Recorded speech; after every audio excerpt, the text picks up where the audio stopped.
نحمده ونستعينه ونستغفره ونؤمن به ونتوكل عليه ونعوذ بالله من شرور أنفسنا ومن سيئات أعمالنا من يهده الله فلا مضل له ومن يضلله فلا هادي له ونشهد أن لا إله إلا الله وحده لا شريك له ونشهد أن سيدنا محمدا عبده ورسوله أرسله الله بالحق بشيرا ونذيرا أما بعد فقد قال الله تعالى في كلامه القديم أعوذ بالله من الشيطان الرجيم بسم الله الرحمن الرحيم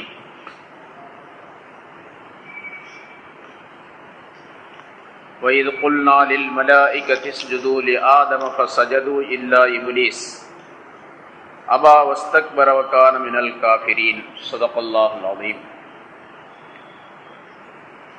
கண்ணியத்திற்குரிய பெரியோர்களே, சகோதரர்களே, வாசிக்கப்பட்ட இந்த ஆயத்தில் சில விளக்கங்கள் சென்ற வாரம் சொல்லப்பட்டன. மலக்குகளை நோக்கி நாம் சொல்லிய பொழுது ஆதமுக்கு நீங்கள் சஜிதா செய்யுங்கள் என்பதாக. ஃபஸஜது இல்லா இப்லீஸ், இப்லீஸை தவிர மற்ற எல்லா மலக்குகளும் ஆதமுக்கு சஜிதா செய்தார்கள். அந்த இப்லீஸ் அபா வஸ்தக்பர, அவன் விலகி கொண்டான், பெருமை அடித்தான். வகான மினல் காஃபிரீன், அவன் காஃபிர்களில் உள்ளவனாக ஆகிவிட்டான் என்பதாக அல்லாஹ் தஆலா சொல்லிய இந்த ஆயத்திற்கு ஆதம் அலைஹிஸ்ஸலாம் அவர்களுக்கு எப்படி சஜிதா செய்தார்கள் என்பது பற்றியுள்ள விளக்கங்கள் சொல்லப்பட்டன. சஜிதா என்று சொன்னால் பணிதல் என்பதாக பொருளாகும். தன்னுடைய பணிவை காட்டுவது, தன்னுடைய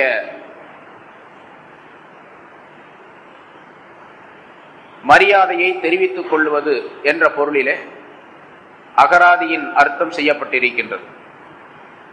மரியாதையை காட்டுவது, பணிவை தெரிவித்துக் கொள்வது என்று சொன்னால், ஒரு மனிதருக்கு முன்னால் கொஞ்சம் குனிந்து தலை வணங்கி தன்னுடைய மரியாதையை தெரிவித்துக் கொள்ளக்கூடிய ஒரு நிலை. இது அகராதியினுடைய பொருள். ஷரியாத்தின்படி சஜிதா என்று சொன்னால் இப்பொழுது நாம் செய்து கொண்டிருக்கின்றோமே, அதற்கு பெயர் சஜிதா. வலஉல் ஜபஹதி அலல் அர்த், நெற்றியை பூமியின் மீது வைத்து தன்னுடைய வணக்கத்தை தெரியப்படுத்திக் கொள்ளுவது என்பது ஷரியாத்தினுடைய பொருளாகும். ஆதமுக்கு மலக்குகள் எல்லாம் சஜிதா செய்தார்கள் என்று சொன்னால் எந்த சஜிதாவை செய்தார்கள்? அகராதியின்படி உள்ள அர்த்தத்தின் சஜிதாவை செய்தார்களா, ஷரியாத்துடைய சஜிதாவை செய்தார்களா? ரெண்டுக்கு விளக்கம் போன வாரம் சொல்லப்பட்டது. ஆனால் திரும்ப நினைவூட்டுவதற்காக வேண்டியது. ரெண்டு கருத்தும் சொல்லப்பட்டு இருக்கின்றது. உலமாக்கள், முஃபஸ்ஸிரீன்கள் இரண்டு கருத்தையும் சொல்லுகின்றார்கள். குனிந்து தங்களுடைய மரியாதையை தெரிவித்துக் கொண்டார்கள், அதுதான் சஜிதா என்பது என்று ஒரு பொருள். அந்த குனிந்து மரியாதை தெரிவிக்கக்கூடிய விஷயத்தை தான் மலக்குகள் எல்லாம் செய்தார்கள், ஷைத்தான் செய்ய மாட்டேன் என்பதாக மறுத்து விட்டான். அல்லது நெற்றியை வைத்து சஜிதா செய்தார்கள் என்று சொன்னால் அதுல ரெண்டு அர்த்தம். ஒன்று, நெற்றியை வைத்து ஆதமுக்கு முன்னால் ஆதமுக்காக வேண்டி சஜிதா செய்தார்கள் அப்படிங்கிற அர்த்தம். ஆதம் அலைஹிஸ்ஸலாத்துக்காக வேண்டியே அந்த சஜிதாவை செய்தார்கள். இன்னொரு அர்த்தம், சஜிதா ஆதமுக்கு அல்ல, சஜிதா என்பது அல்லாஹுக்காக வேண்டி செய்ததுதான். ஆதம் அலைஹிஸ்ஸலாம் அவர்களை கிப்லாவாக ஆக்கி கொண்டார்கள் என்பதாக மற்றொரு பொருள். நெற்றியை தரையில் வைத்து சஜிதா செய்தார்கள் என்பதற்கு ரெண்டு விதமான விளக்கங்கள். ஒன்று, ஆதமுக்கே அந்த சஜிதாவை செய்தார்கள் என்பது. இன்னொன்று, சஜிதா அல்லாஹ்வுக்குத்தான், ஆதமை கிப்லாவாக ஆக்கி கொண்டார்கள். இப்ப எப்படி உலகத்துல நம்ம இப்ப சஜிதா செய்யறோம்? கஅபாவை நோக்கி சஜிதா செய்கின்றோம். உலகத்துல எந்த இடத்தில் எந்த பகுதியில் இருந்தாலும் கஅபாவை நோக்கி சஜிதா செய்ய வேண்டும்.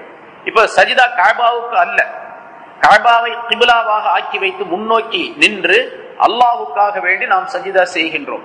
இதே போன்ற நிலைதான் மலக்குகள் ஆதம் அலைஹிஸ்ஸலாம் அவர்களுக்கு சஜிதா செய்தார்கள் என்பதாக மற்றொரு கருத்து. ஆனா அந்த நெற்றியை வைத்து செய்தார்கள் அப்படிங்கிறது ரெண்டு விளக்கம் சொல்ற பாருங்க.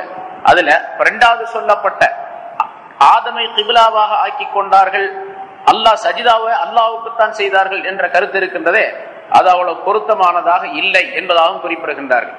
ஏனென்றால் இப்ப சஜிதா செய்ய சொன்ன நேரத்தில் மலக்குகள் எல்லாம் செஞ்சாங்க, இப்லீஸ் மறுத்து விட்டான். மாட்டேன் என்று சொல்லிவிட்டான்.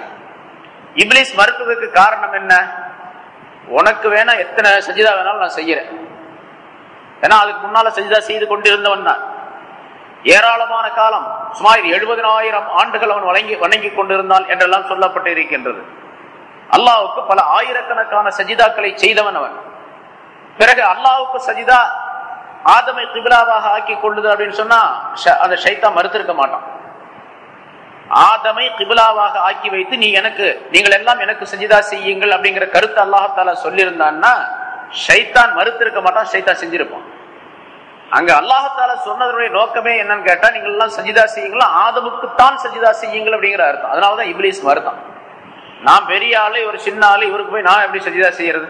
கலப்தனி மின்னாரின் கலப்தஹு மின் தீன், என்னை நெருப்புல படைச்சு அவரை மண்ணுல படைச்சிருக்கிறேன், நான் எப்படி சஜிதா செய்யறது என்று அவன் மறுத்து விட்டான் என்பது பொருள். அப்ப சஜிதாவில் 2 விதமான அர்த்தம், அகராதியினுடைய அர்த்தம், ஷராவுடைய அர்த்தம் ரெண்டுமே விளக்கப்பட்டு இருக்கின்றது இந்த ஆயத்திற்கு.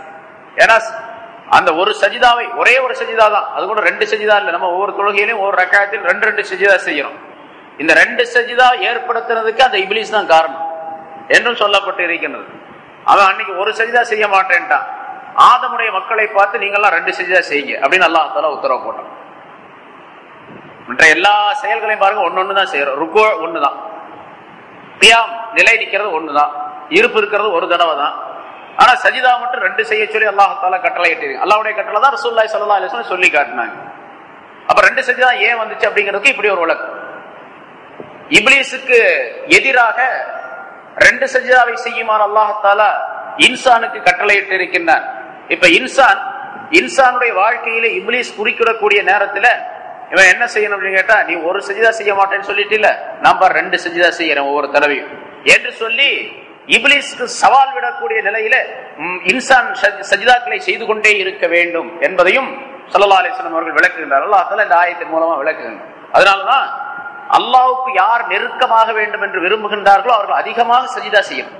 அல்லாஹ்வுக்கு நெருக்கமாக விரும்பக்கூடியவர்கள் அதிகமாக சஜிதாவை செய்ய வேண்டும். சஜிதாவை விட்டும் எவ்வளவு காலியாக நீங்கி இருக்கின்றார்களோ அவ்வளவு அல்லாஹ் விட்டு தூரம் ஆயிடுவாங்க. அல்லாஹ் விட்டு தூரம். சஜிதா செய்யணும்னா என்ன பண்ணணும்? வெறும் சஜிதா செஞ்சுட்டு போறதுன்னு அர்த்தம், தொழுகிறதுன்னு அர்த்தம். ஸல்லல்லாஹு அலைஹி வஸல்லம் ஒரு சஹாபி ரசூலுல்லாஹி ஸல்லல்லாஹு அலைஹி வஸல்லம் அவர்களோடு எப்பவுமே இருப்பாங்க. ஸல்லல்லாஹு அலைஹி வஸல்லம் அவர்கள் ஒது செய்வதற்காக வேண்டி தண்ணீர் எல்லாம் எடுத்து வைப்பார்கள். பீஷாப்புக்கு போயிட்டு வந்தா அந்த பீஷாப்பிலிருந்து சுத்தம் செய்வதற்காண்டி தண்ணீரை வைத்துக் கொண்டு தயாராக நிற்பார்கள். ஒரு நாள் ரசூலுல்லாஹி ஸல்லல்லாஹு அலைஹி வஸல்லம் பீஷாப்புக்கு போயிருக்கிறாங்க. ஸல்லல்லாஹு அலைஹி வஸல்லம் அவர்கள் சிறுநீர் கழித்த உடனேயே ஒது செய்து கொள்வார்கள். எப்பொழுதுமே ஒது இல்லாமல் எப்பொழுதுமே இருக்க மாட்டார்கள். இரவு பகல் 24 மணி நேரமும் ஸல்லல்லாஹு அலைஹி வஸல்லம் அவர்கள் ஒதுவோடு இருப்பார்கள். அதனால சஹாபாக்களுக்கு எல்லாம் தெரியும், தண்ணீரை வச்சுக்கிட்டு தயாரா நிற்பார். அப்படி ஒருத்தர் இருந்தார், அந்த ஹாதிமாக ஸல்லல்லாஹு அலைஹி வஸல்லம் அவர்களுக்கு தண்ணீர் கொண்டு வந்து கொடுப்பதற்காக. ஸல்லல்லாஹு அலைஹி வஸல்லம் பீஷாவுக்கு போயிட்டு வந்தாங்க, இவர் ரெடியா தண்ணி வச்சுக்கிட்டு நின்றாரு. பார்த்தவொன்னே அந்த நேரத்துல ரசூலுல்லாஹி ஸல்லல்லாஹு அலைஹி வஸல்லம் ரொம்ப சந்தோஷமா போச்சு. எப்பவுமே நமக்கு ஒது செய்யறதுக்கு ரெடியா தண்ணி வச்சுக்கிட்டு நிக்கிறாரு இவர் அப்படின்னு சொல்லிட்டு ஸல்லல்லாஹு அலைஹி வஸல்லம் சந்தோஷப்பட்டு கேட்டாங்க, உனக்கு ஏதாச்சும் வேணும்னா என்கிட்ட கேளு அப்படின்னாங்க. அவங்களுக்கு சந்தோஷம் ஆயிடுச்சு, மகிழ்ச்சி ஆயிடுச்சு. ஏதாச்சும் வேணும்னா கேளு. அவர் என்ன பண்ணாரு, யா ரசூலல்லாஹ் எனக்கு வேற ஒண்ணும் வேணாம், சொர்க்கத்துல உங்களோட இருக்கிறதுக்கு எனக்கு விருப்பம், அதை கொடுங்க அப்படின்னு கேட்டாங்க. சொர்க்கத்துல உங்களோட நான் இருக்கணும் அப்படின்னு சொல்லி அவர் கேட்டார். ஸல்லல்லாஹு அலைஹி வஸல்லம் சொன்னாங்க, நீ கேட்கக்கூடிய அந்த கேள்வி எது உனக்கு வேண்டும் என்று விரும்புகின்றாயோ அது உனக்கு கொடுக்கப்பட வேண்டும் என்றால் அதிகமான சஜிதாக்களை கொண்டு எனக்கு நீ உதவி செய்வாயாக அப்படின்னு ஸல்லல்லாஹு அலைஹி வஸல்லம் சொன்னாங்க. அப்ப ரசூலுல்லாஹி ஸல்லல்லாஹு அலைஹி வஸல்லம் அவர்களோடு சேர்ந்து இருக்கிறது மட்டும் சொர்க்கத்துக்கு போறதுக்கு பத்தாது, நாமும் அமல் செய்ய வேண்டும் என்பதை ஸல்லல்லாஹு அலைஹி வஸல்லம் சொல்றாங்க. இவர் அமல் செய்யாம உட்கார்ந்துட்டு ரசூலுல்லாஹ் எனக்கு இருக்கிறாங்க, அவங்க பாத்துக்குவாங்க எல்லாத்தையும், நான் பேசாம இருந்தா போதும் அப்படின்னு சொல்றதுக்கு எந்த விதமான காரணமும் கிடையாது. ஏன்னா ரொம்ப நெருங்கிய ஒரு சஹாபியுடைய அந்தஸ்தே மிக உயர்ந்தது. இந்த உலகத்தில் உள்ள மனிதர்கள் எல்லாம் வலிமார்களாக இருந்தாலும் கூட அத்தனை வலிமார்களும் சேர்ந்து ஒரே ஒரு சஹாபிக்கு சமமாக ஆக மாட்டார்கள் அப்படின்னு சொல்லப்பட்டு இருக்கின்றது. அப்ப அப்படிப்பட்ட ஒரு நெருங்கிய சஹாபி ரசூலுல்லாஹி ஸல்லல்லாஹு அலைஹி வஸல்லம் அந்த சஹாபியின் மீது ரொம்ப மகிழ்ச்சியாக ஆகி சந்தோஷப்பட்டு சொல்லுகின்றார்கள், நீ எதையாச்சும் கேளு அப்படின்னு சொல்றாங்க. ஸல்லல்லாஹு அலைஹி வஸல்லம் அவர்கள் அவர் கேட்டதற்கு பதிலாக அதிகமான சுஜூதுகளை கொண்டு அப்படின்னா அதிகமாக தொழுவதை கொண்டு அப்படிங்கிற அர்த்தம். நிறைய ரக்காத்துகளை தொழு, ஒரு நாளைக்கு 200, 300, 500 ரக்காத்துகளை தொழு. 500 ரக்காத்து தொழுதா 1000 சஜிதாவாச்சு ஒரு நாளைக்கு. 500 ரக்காத்து யாராவது தொழுகிறோமா? இப்ப யாரும் தொழுறது இல்லை. அந்த காலத்துல தொழுதுகிட்டு இருந்தாங்க. சஹாபாக்கள்லாம் தொழுதாங்க. இமாம் அபூ ஹனீஃபா ரஹ்மத்துல்லாஹி ஒரு நாளைக்கு 500 ரக்காத்து முதல்ல, அப்புறம் 1000 ரக்காத் தொழுதுட்டு இருந்தாங்க. எப்படித்தான் தொழுதாங்கன்னு தெரியாது, எப்படி நேரம் கிடைச்சுன்னே தெரியாது. அதெல்லாம் அல்லாஹ் தஆலாவுடைய தனிப்பட்ட கருணையில உள்ளது.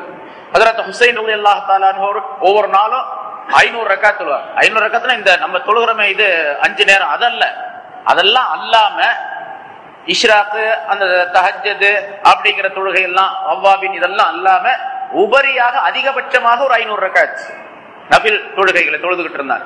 சரி, அப்படி அதிகமாக சஜிதாக்களை செய்யும் பொழுது அல்லாஹ்விடத்தில் அதிகமாக நெருக்கம் ஏற்படுவதற்கு வாய்ப்பு ஏற்படும். இப்ப அந்த 2 சஜிதாவை ஒவ்வொரு தொழுகையிலும் ஒவ்வொரு ரக்காயத்திலும் அல்லாஹ் தஆலா அமைத்து வைத்தது இப்லீஸுக்கு எதிராக அப்படின்னு சொல்லப்பட்டு இருக்கின்றது. இப்லீஸ் இப்ப சஜிதா செய்ய மறுத்து விட்டார். சஜிதா செய்தார்கள் எல்லோரும், எல்லா மலக்குகள்லாம் சஜிதா செய்தாலும் இவன் மறுத்து விட்டான். அந்த சஜிதாவுக்குரிய விளக்கங்கள் எல்லாம் சென்ற வாரம் சொல்லப்பட்டன. சஜிதாக்கள் எத்தனை வகை, சஜிதா எப்படி செய்ய வேண்டும், சஜிதா எந்தெந்த சஜிதாக்கள் கூடும் எது கூடாது என்பது பற்றி உள்ள விளக்கங்கள் எல்லாம் சொல்லப்பட்டன. இங்க இன்னொரு விளக்கம் தெரிஞ்சுக்கணும். அங்க முதல்ல சில ஷெய்குமார்கள், போலி ஷெய்குமார்கள் குர்ஆனுடைய ஆயத்துக்கு தவறான இந்த ஆயத்துக்களை எல்லாம் வைத்துக் கொண்டு ஆதம் அலைஹிஸ்ஸலாத்துக்கு மலக்குகள் எல்லாம் சஜிதா செஞ்சாங்க, அதனால இந்த முரீதுகள்லாம் எங்களுக்கு சஜிதா செய்ய அப்படின்னு சொல்லி சில போலி ஷெய்குமார்கள் தங்களுக்கு சஜிதா செய்ய வைக்கின்றார்கள் தங்களுடைய முரீதீன்களை.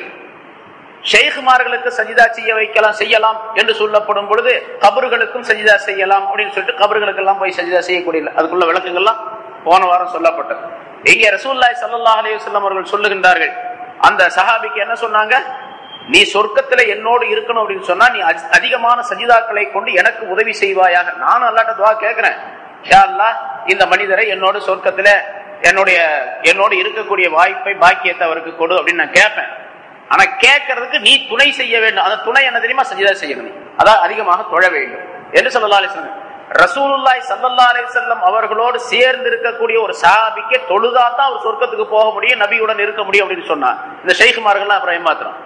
சில ஷெய்குமார்கள் இப்படி சொல்றாங்கல்ல, எங்கள்கிட்ட பையத்தானா போதும், நீங்க ஒன்னும் செய்ய வேண்டியது, நாங்க கொண்டு போய் சொர்க்கத்துல சேர்த்துறோம், சிராத்துல் முஸ்தகீம் பாலமா நீங்க கவலைப்பட வேண்டியதே இல்லை, எங்க கையை பிடிச்சிங்கன்னா நேரா இழுத்து கொண்டு போய் சொர்க்கத்துல விட்டுறணும், எந்த விதமான கவலையும் உங்களுக்கு கிடையாது என்று சொல்லி மக்களை ஏமாற்றக்கூடிய பல ஷேகுமார்கள் இருக்கிறாங்க. இப்போ இருக்கிறாங்க, மெட்ராஸ்ல இருக்கிறாங்க, பல ஊர்கள் இருக்கிறாங்க, எல்லா பக்கமும் இருக்கிறாங்க.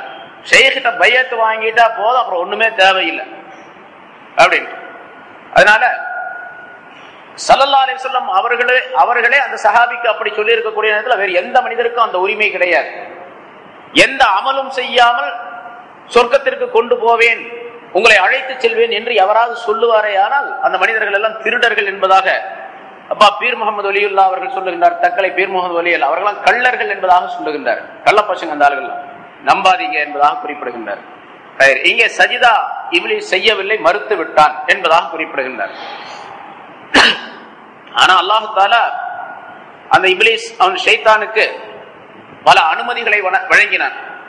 அவன் லானத்து செய்யப்பட்டவனாக சபிக்கப்பட்டவனாக ஆக்கப்பட்ட பின்னால அல்லாஹ் தஆலா அவனை வானுலகத்திலிருந்து நீ பூமிக்கு போ அப்படின்னு அனுப்பி விட்டான், தூக்கி எறிந்து விட்டான். ரஜீம், அஊது பில்லாஹி மினஷ் ஷைத்தானிர் ரஜீம் அப்படின்னு சொல்லி நம்ம கேட்கிறோம். ஷைத்தானை விட்டோம். எப்படிப்பட்ட ஷைத்தான்?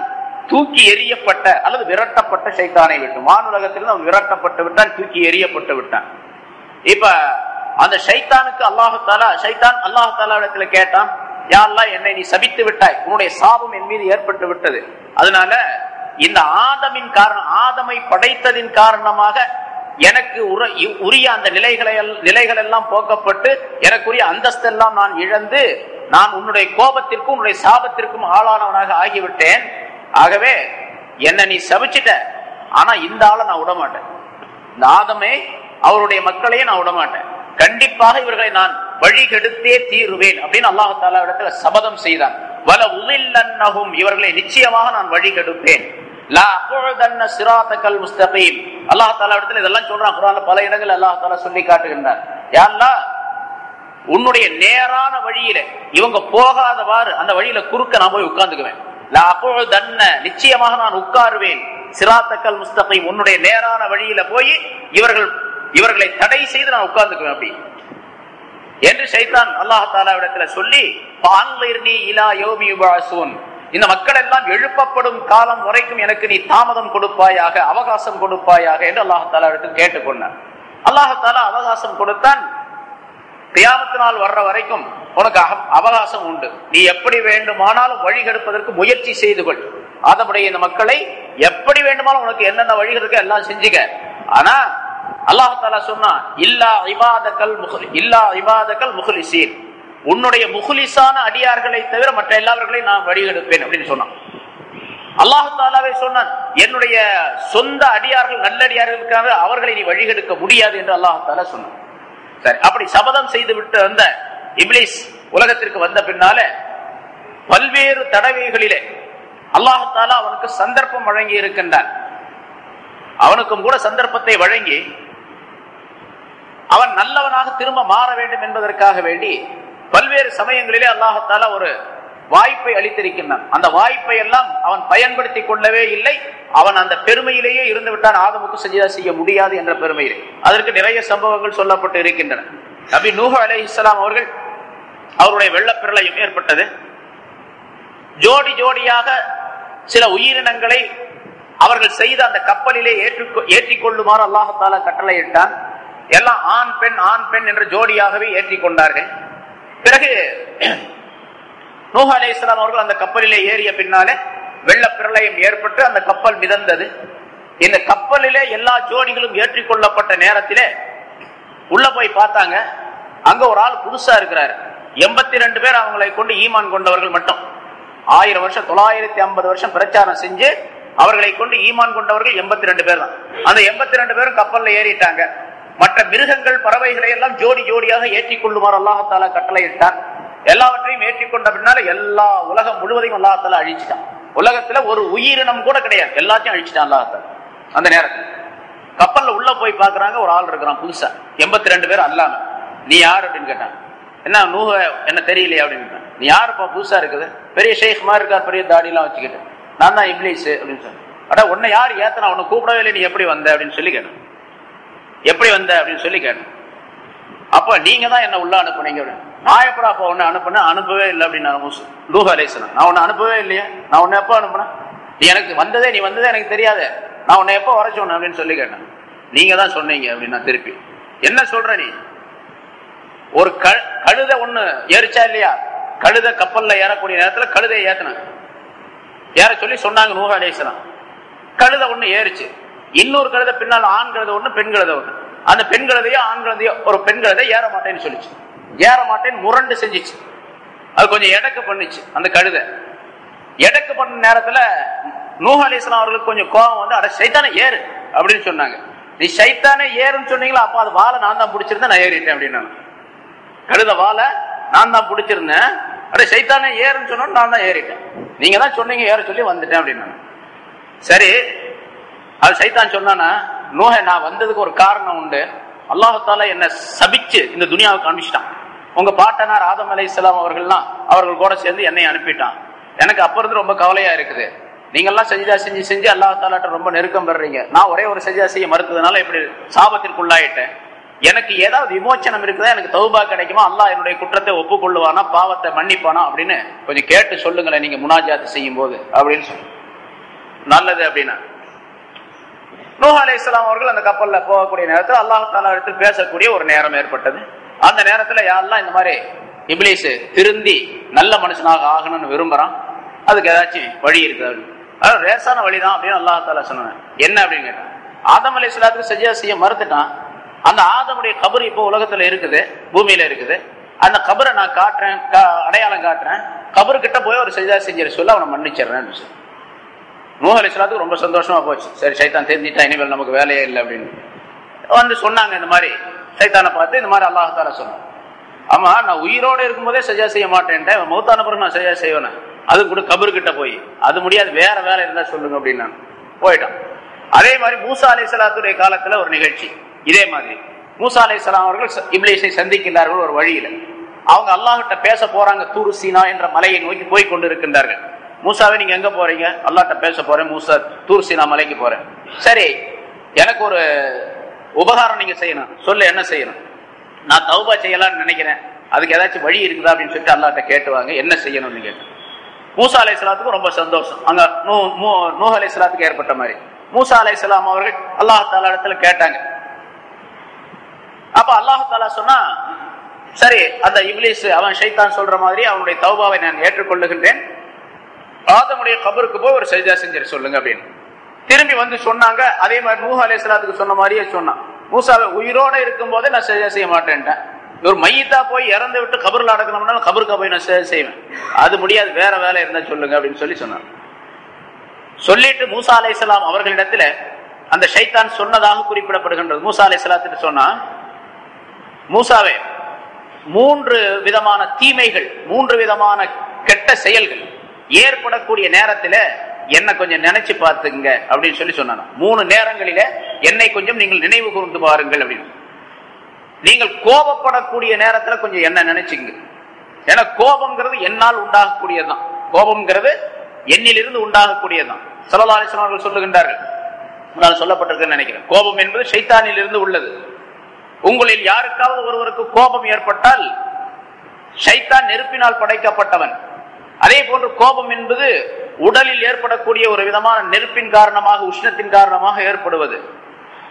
உடனடியாக அவர் ஒது செய்து கொள்ளவும் என்பதாக ஸல்லல்லாஹு அலைஹி வஸல்லம் அவர்கள் சொல்லுகின்றார்கள். ஷைத்தான் நெருப்பினால் படைக்கப்பட்டவன், நெருப்பை அணைப்பது தண்ணீர். ஆகவே உங்களில் ஒருவருக்கு கோபம் வந்தால் அது ஷைத்தானை சேர்ந்தது, உடனே ஒது செய்து கொள்ளவும் என்பதாக ஸல்லல்லாஹு அலைஹி வஸல்லம் சொல்றாங்க. அது மாதிரி கோபம் வரக்கூடிய நேரத்தில் என்னை நீங்கள் நினைத்து பார்த்துக் கொள்ளுங்கள். ஏன் என்று சொன்னால், மனிதனுடைய இரத்த நாளங்களில் எல்லாம் நான் ஓடிக்கொண்டிருக்கின்றேன். அது ரசூலுல்லாஹி ஸல்லல்லாஹு அலைஹி வஸல்லம் அவர்களும் சொல்லுகின்றார்கள். ரத்தம் ஓடக்கூடிய அந்த நரம்புகளில் எல்லாம் ஷைத்தானும் ஓடிக்கொண்டிருக்கான். ஷைத்தான் ஓடுறான்னா ஷைத்தானுடைய ஊசாட்டங்கள், ஷைத்தானுடைய அந்த ஊசாட்டங்களை மனிதனுடைய வெளி தோற்றத்தில் மட்டுமல்ல, உடலுடைய வெளி அமைப்பில் மட்டுமல்லாமல் மனிதனுடைய உடலுக்குள்ளே புகுந்து அவருடைய ரத்தத்திலும் கூட அதை கலந்து விடக்கூடிய சக்தி பெற்றவனாக ஷைத்தானை அல்லாஹ்தாலா அமைத்து வைத்திருக்கின்றான். என்னை அல்லாஹ் அப்படி அமைத்து வச்சிருக்கா, கொஞ்சம் எனக்கு நினைச்சு பார்த்துங்க. ஆகவே கோபப்படாதீர்கள், கோபம் வந்துச்சுன்னா நான் உங்கள்கிட்ட இருக்கிறேன்னு அர்த்தம் என்பதாக சொன்னார்.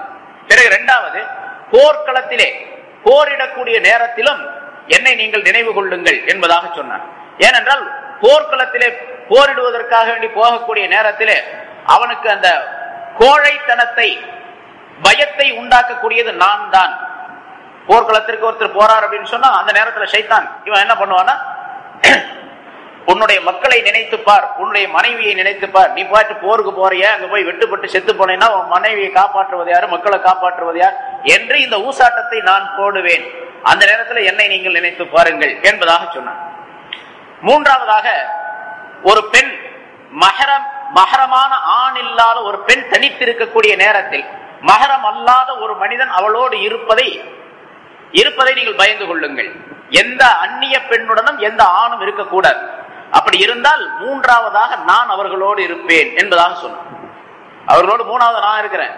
2 பேர்த்தையும் எப்படி இருந்தாலும் ஒன்றாக சேர்த்து விடக்கூடிய சூழ்நிலையை, சூழ்ச்சியை நான் உருவாக்கி விடுவேன் என்பதாக சொன்னார். இந்த 3 நேரங்களிலும் நான் அங்கே இருக்கின்றேன், அந்த இடத்தில் இருக்கின்றேன் என்பதை நினைவு கூர்ந்து பார்த்துக் கொள்ளுங்கள் என்பதாக ஒரு உபதேசமும் அந்த ஷைத்தான் மூசா அலைஹிஸ்ஸலாம் அவர்களுக்கு சொல்லி காட்டினான் என்பதாக குறிப்பிடப்படுகின்றது. சஜிதா செய்ய மறுத்துவிட்டான். எந்த நிலையிலும் நான் சஜிதா செய்ய முடியாது என்று மறுத்துவிட்டான். ஆதமுடைய மக்களுக்கு நமக்கு அல்லாஹ்தாலா அந்த சஜிதாவை விதியாக்கி வைத்து அந்த சஜிதாவின் மூலமாகத்தான் அல்லாஹ்விடத்தில் நெருக்கம் பெற முடியும் என்பதையும் நியதியாக ஆக்கி வைத்தான். ஸல்லல்லாஹு அலைஹி வஸல்லம் அவர்கள் சொல்லுகின்றார்கள், அக்ரபு மா யகூனுல் அப்து, அல்லாஹ் தஆலாவுக்கு ஒரு மனிதன் நெருக்கமாக இருக்கக்கூடிய நேரம் எது என்று சொன்னால் அவன் சஜிதாவில் இருக்கக்கூடிய நேரம். சஜிதாவில் இருக்கக்கூடிய நேரத்தில் தான் ரொம்ப நெருக்கமாக இருக்கும். அதனால அந்த நெருக்கமாக இருக்கக்கூடிய நிலையை சஜிதாவின் மூலமாக நீங்கள் உண்டாக்கி கொள்ளுங்கள் என்பதாக அல்லாஹ் தஆலா குறிப்பிட்டார். இப்ப இப்லீஸ், அந்த ஷைத்தான் சஜிதா செய்ய மறுத்து விட்டார். ஷைத்தான் என்பவன் முன்னால சொல்லி இருக்கிறான், அவன் ஜின் இனத்தை சேர்ந்தவன். வேறொரு ஆயத்தில் அல்லாஹ் தஆலா தெளிவாகவே சொல்லிக்கார், கான மினல் ஜின்னி ஃபஸக அன் அம்ரி ரப்பி, அவன் ஜின் இனத்தை சார்ந்தவனாக இருந்தான், ஆகவே தன்னுடைய ரப்புடைய கட்டளைக்கு அவன் மாறு செய்து விட்டான் என்பதாக சொல்லுகின்றான். அவனுடைய பெயர் மலக்குகளிடத்திலே அஸாஸீல் என்பதாக இருந்தது. அவனுக்கு ஒரு சிறப்பு பெயர், ஒரு பட்ட பெயரும் கூட மலக்குகளின் மூலமாக அவனுக்கு கொடுக்கப்பட்டிருந்தது. தாவூசுல் மலாயிகா என்பதாக சொல்லப்பட்டிருக்கின்றது. மலக்குகளிலே மயில் போல், தாவூஸ் என்றால் மயில் அப்படிங்கிற அர்த்தம். மயில் ஒரு பறவை, மயில் பறவை இருக்கு, அது போன்றது. மலக்குகளுக்கு மத்தியிலே மயிலை போன்று அழகான வடிவம், ஒரு அற்புதமான தன்மை படைத்தவனாக அவன் இருந்தான். ஆகவே தாவூசுல் மலாயிகா, மலக்குகளில் மயிலை போன்றவன் என்பதாக அவனுக்கு ஒரு சிறப்பு பெயரும் கொடுக்கப்பட்டிருந்தது. அரபியிலும் கூட அவனுக்கு ஹாரிஸ் என்று ஒரு பெயர் இருக்கின்றது, அல்லது ஹர்ஸ் என்று ஒரு பெயர் இருக்கின்றது என்பதாக சொல்லப்பட்டிருக்கின்றது. இப்படி பல்வேறு விதமான சிறப்புகள் அவனுக்கு இருந்தும் கூட அந்த சஜிதாவை செய்ய மறுத்ததின் காரணமாக அவன் சாபத்திற்கு, அல்லாஹ்வுடைய சாபத்திற்கு உரியவனாக ஆக்கப்பட்டான் என்பதாக குறிப்பிடுகின்றான் அல்லாஹ்தான். பிறகு அல்லாஹ் சொல்லுகின்றான், அப்பா அவன் விலகி கொண்டான், வஸ்தக்பர அவன் பெருமை அடித்தான். இப்ப அந்த அவன் சஜிதா செய்யாமல் இருந்ததற்கு காரணம் பெருமைதான். சஜிதா செய்யாமல் அவன் விலகி கொண்டதற்கு காரணம் பெருமைதான். இந்த பெருமையின் காரணமாகவே அவன் இழிவுக்குரியவனாக, அல்லாஹ்வுடைய சாபத்திற்குரியவனாக ஆக்கப்பட்டான் என்பதாக அல்லாஹ் தஆலா சொல்லி காட்டும் பொழுது, மனித சமுதாயத்திற்கு இந்த ஆயத்தை சொல்லும் பொழுது அல்லாஹ் தஆலா வெறுமனே அந்த ஷைத்தானை மட்டும் குறிப்பிட்டு சொல்வது என்பது பொருள் அல்ல. ஷைத்தானுடைய நிகழ்ச்சியை சொல்லுவதன் மூலமாக ஷைத்தான் என்ன காரணத்தினால் விலகி கொண்டானோ அந்த காரணம் மனிதர்களிடத்தில் இருக்கக்கூடாது என்பதை அல்லாஹ் தஆலா அங்கே விளக்குகின்றான், வலியுறுத்துகின்றான். ஆக பெருமை என்பது மனிதனிடத்தில் வந்துவிடக்கூடாது. முதலாக மனிதன் உற்பத்தியாக்கப்பட்டவுடனே, படைக்கப்பட்டவுடனே அந்த மனிதனுடைய விஷயத்தில் நிகழ்த்தப்பட்ட ஒரு தீமை பெருமை என்பதுதான். அது ஷைத்தானில் இருந்து உண்டானது. பெருமை என்பது ஷைத்தானில் இருந்து மனிதனுக்கு உண்டாக்கப்பட்டது முதலாவதாக. இந்த பெருமை எவரிடத்திலெல்லாம் இருக்கின்றதோ அந்த மனிதன் ஷைத்தானுக்கு ஒப்பானவராக ஆகிவிடுகின்றார். பெருமை, நான் என்ற அகங்காரம் இருக்கக்கூடிய நேரம் வரைக்கும் எந்த மனிதனும் வெற்றி பெற முடியாது என்பதையும் அல்லாஹ் தஆலா சுட்டி காட்டுகின்றானே. இந்த பெருமையை பற்றி ரசூலுல்லாஹி ஸல்லல்லாஹு அலைஹி வஸல்லம் அவர்கள் பல்வேறு ஹதீஸ்களை சொல்லி காட்டுகின்றார்கள். எந்த மனிதனுக்கும் பெருமை அடிப்பது தகுதியே கிடையாது. அது எவ்வளவு உயர்ந்த மனிதனாக இருந்தாலும் சரி, எவ்வளவு பெரிய பட்டம், பதவி, அறிவு, ஆற்றல், எவ்வளவு பெரிய வலிமை பெற்ற மனிதனாக இருந்தாலும் சரி, அவருக்கு பெருமை அடிப்பதற்கு எந்தவித தகுதியும் கிடையாது. ஏனென்றால் மனிதர்களே, நீங்கள் எல்லாம் ஆதமுடைய மக்கள். ஆதம் மண்ணினால் படைக்கப்பட்டவர். மண்ணினால் படைக்கப்பட்ட இந்த மனித இனத்திற்கு என்ன பெருமை இருக்கின்றது என்பதாக ஸல்லல்லாஹு அலைஹி வஸல்லம் அவர்கள் கேட்கின்றார்கள். அப்படி பெருமை வந்துவிட்டால் அது நெருப்பினால் படைக்கப்பட்ட அந்த ஷைத்தானுடைய குணத்தை சேர்ந்ததாக ஆகிவிடும். அவன் எப்படி தூக்கி எறியப்பட்டானோ, எப்படி சபிக்கப்பட்டானோ, அதே நிலை பெருமையுடைய மனிதர்களுக்கெல்லாம் ஏற்பட்டு விடும் என்பதையும் அல்லாஹ் தஆலா இந்த சின்ன வாசக வஸ்தக்பர என்ற வார்த்தையின் மூலமாக அல்லாஹ் தஆலா சுட்டி காட்டுகின்றார். ஸல்லல்லாஹு அலைஹி வஸல்லம் அவர்கள் சொல்லுகின்றார்கள், லா யதுகுலுல் ஜன்னத மன் கான ஃபீ கல்பிஹி மிஸ்கால ஹப்பத்தின் மின் ஹத்தலின் மின் கிபர். ஒரு மனிதன் சொர்க்கம் போகவே முடியாது. ஒரு கடுகளவு பெருமை அந்த மனிதனுடைய மனதிலே இருக்கின்றதே, அந்த மனிதன் சொர்க்கம் போகவே முடியாது. பெருமைனா எவ்வளவு பெரிய, நிறைய பெருமை அல்ல, ஒரு கடுகளவு பெருமை இருந்தாலும் கூட அவன் சொர்க்கம் போக முடியாது. என்று சொன்னால் பெருமையே முழுமையாக இருக்கக்கூடிய மனிதனுடைய நிலை என்ன? ஸல்லல்லாஹு அலைஹி வஸல்லம் மற்றொரு ஹதீஸிலே சொல்லுகின்றார்கள், அல்லாஹ் தஆலா சொல்லுவதாக சொல்லி காட்டுகின்றார்கள், அல் கிப்ரியா ரிதாஇ வல் அலமத்து இஸாரி. பெருமை என்பது என்னுடைய மேலாடை, நான் மேலே போட்டிருக்கக்கூடிய ஆடையை போன்று. ஒரு மனிதனுக்கு 2 உடைகள் வேண்டும். கீழே உடுத்தி கொள்ளக்கூடிய உடை, மேலே போர்த்தி கொள்ளக்கூடிய ஒரு ஆடை. இந்த 2 ஆடை தான் மனிதனுக்கு முக்கியமானது. அப்புறம் மேல அது அதிகபட்சமா போடுறதெல்லாம் அதிகபட்சத்தை சேர்ந்தது, அது தேவையில்லாதது. சரி, 2 ஆடைகள். அதுல அல்லாஹ் தஆலா சொல்லுவதாக குறிப்பிடுகின்றார்கள், பெருமை என்பது என்னுடைய மேலாடை, வல் அலமத்து மகத்துவ மகிமை என்பது என்னுடைய கீழாடை, என்னுடைய இசார், நான் கீழே உடுத்தக்கூடிய ஆடையை போன்றது. பவன் நாஸஅனி வாஹிதம் மின்ஹுமா. இந்த 2லிருந்து ஏதாவது ஒன்றுக்கு ஒரு மனிதன் என்னிடத்தில் தர்க்கம் செய்தால், அது எனக்கும் இருக்கின்றது, எனக்கு உரியது என்று ஒரு மனிதன் தர்க்கம் செய்தால், அத்கல்துஹுன் நார், அவனை நரகத்தில் நான் நுழைய வைப்பேன் என்று அல்லாஹ் தஆலா சொல்லுவதாக ஸல்லல்லாஹு அலைஹி வஸல்லம் சொல்லுகின்றார். கிப்ரியா, அஸமத், பெருமையும் மகத்துவமும் 2ம் அல்லாஹ்வுக்கே சொந்தம். ஒரு மனிதர் தன்னுடைய வேஷ்டியை, கைலியை கரண்டை மொழிக்கு கீழாக பெருமைக்காக வேண்டி இழுத்து உடுத்தி கொண்டு தொழுவாரையானால் அது நரகத்தை சார்ந்தது என்பதாக சொல்லுங்க. அந்த மனிதர் நரகத்திற்கு போகக்கூடியவன் என்பதாக சொல்லுகின்றார். பெரும்பாலும் நம்ம பார்க்கிறோம், இந்த வேட்டி கட்டுறவங்க, கைலி கட்டுறவங்க, பேண்ட் போடுறவங்க, எல்லா வகையும் எது கீழே உடுத்துறமோ அதெல்லாம் மானத்தை மறைப்பவர்கள் உடுத்தக்கூடிய அந்த பொருள்கள் எல்லாம், பைஜாபமா இருந்தாலும், பேண்டா இருந்தாலும், கைலி, வேஷ்டி எதுவா இருந்தாலும் சரி, கரண்டை மொழிக்கு கீழாக அது உடுத்தி கொண்டு இழுத்து உடுத்தி கொள்ளக்கூடிய சூழ்நிலை இருந்தால் அது பெருமையை காட்டுகின்றது. அந்த பெருமை அடிக்கக்கூடிய மனிதர் எல்லாம் நரகத்திற்கு போக வேண்டியதுதான் என்று ஸல்லல்லாஹு அலைஹி வஸல்லம் சொல்லுகின்றார். இப்ப பாருங்க, அந்த பெருமையை காட்டக்கூடிய ஒரு அம்சம் அந்த கைலி உடுத்துவதிலே வந்து விடுகின்றது. அதனால அவர் நரகத்திற்கு போறார். ஒரு மனிதர் தொழுது கொண்டிருந்தார். ஸல்லல்லாஹு அலைஹி வஸல்லம் அவர்கள் சஹாபாக்களோடு உட்கார்ந்து இருந்தாங்க. தொழுது முடிச்ச உடனே அவரை கூப்பிட்டு, போய் ஒலி செஞ்சுட்டு வா, ஒலி செஞ்சு திருப்பி தொழுன்னு சொன்னாங்க. அந்த சஹாபிய ஒலி செஞ்சுட்டு திருப்பி தொழணும். அவர் ஒன்னும் பதிலே சொல்ல, மறுப்பு சொல்லல. போனாரு, திரும்ப ஒலி செய்துட்டு வந்து மறுபடியும் தொழுதார். கூட இருந்த ஒரு சஹாபி கேட்டார், யார சொல்ல என்ன காரணம், உங்களை திருப்பி தொழுவ சொன்னீங்களே, திரும்ப ஒது செய்ய சொன்னீங்களே, என்ன காரணம்? அவர் தன்னுடைய வேஷ்டியை கரண்டை மொழிக்கு கீழாக இழுத்து உடுத்தி கொண்டு தொழுது கொண்டிருந்தார். ஆகவே அவரை நான் திரும்ப ஒது செய்யுமாறு சொன்னேன், தொழுமாறு சொன்னேன் என்பதா ஸல்லல்லாஹு அலைஹி வஸல்லம் அவர்கள் பதில் சொன்னாங்க.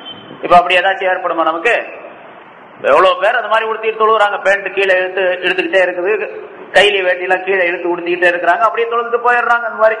அப்ப அவங்க எல்லாம் திருப்பி தொழுகணும், திருப்பி சரி திருப்பி தொழுகணும் இருக்கட்டும், திருப்பி ஒலி செய்யணுமா? கையிலேயே கீழே எடுத்து உடுத்துறதுனால ஒலு முறிஞ்சு போயிடுமா? அப்படி யாராவது சட்டம் படிச்சிருக்கீங்களா?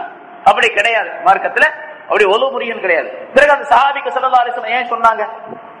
சஹாபாக்கள் ரொம்ப உன்னதமானவர்கள், உயர்ந்தவர்கள், அவர்களிடத்தில் அந்த பெருமை வரக்கூடாது, பெருமை வரக்கூடாது என்பதற்காக வேண்டி அவர் கையிலேயே அப்படி வேஷ்டியை கீழே இழுத்து உடுத்தி கொண்டிருந்ததின் காரணமாக ஒரு விதமான குற்றம் அவர் மீது சாருகின்றது. சஹாபாக்களுக்கு அந்த குற்றம் கூட இருக்கக்கூடாது என்பதற்காக வேண்டி போய் ஒலி செய்து விட்டு வாருங்கள் என்பதாக சொன்னாங்க. ஒலி செய்யும் பொழுது அவருடைய பாவங்கள் எல்லாம் அந்த தண்ணீரோடு கழுவப்பட்டு விடுகின்றன என்பதாக சொல்லப்பட்டு இருக்கின்றது. ஆகவே அந்த சஹாபியுடைய விஷயத்திலே பாவம் குற்றம் என்பது இருக்கக்கூடாது என்பதற்காக வேண்டி திரும்ப ஒலி செய்யுமாறு ஸல்லல்லாஹு அலைஹி வஸல்லம் கட்டளையிட்டார்.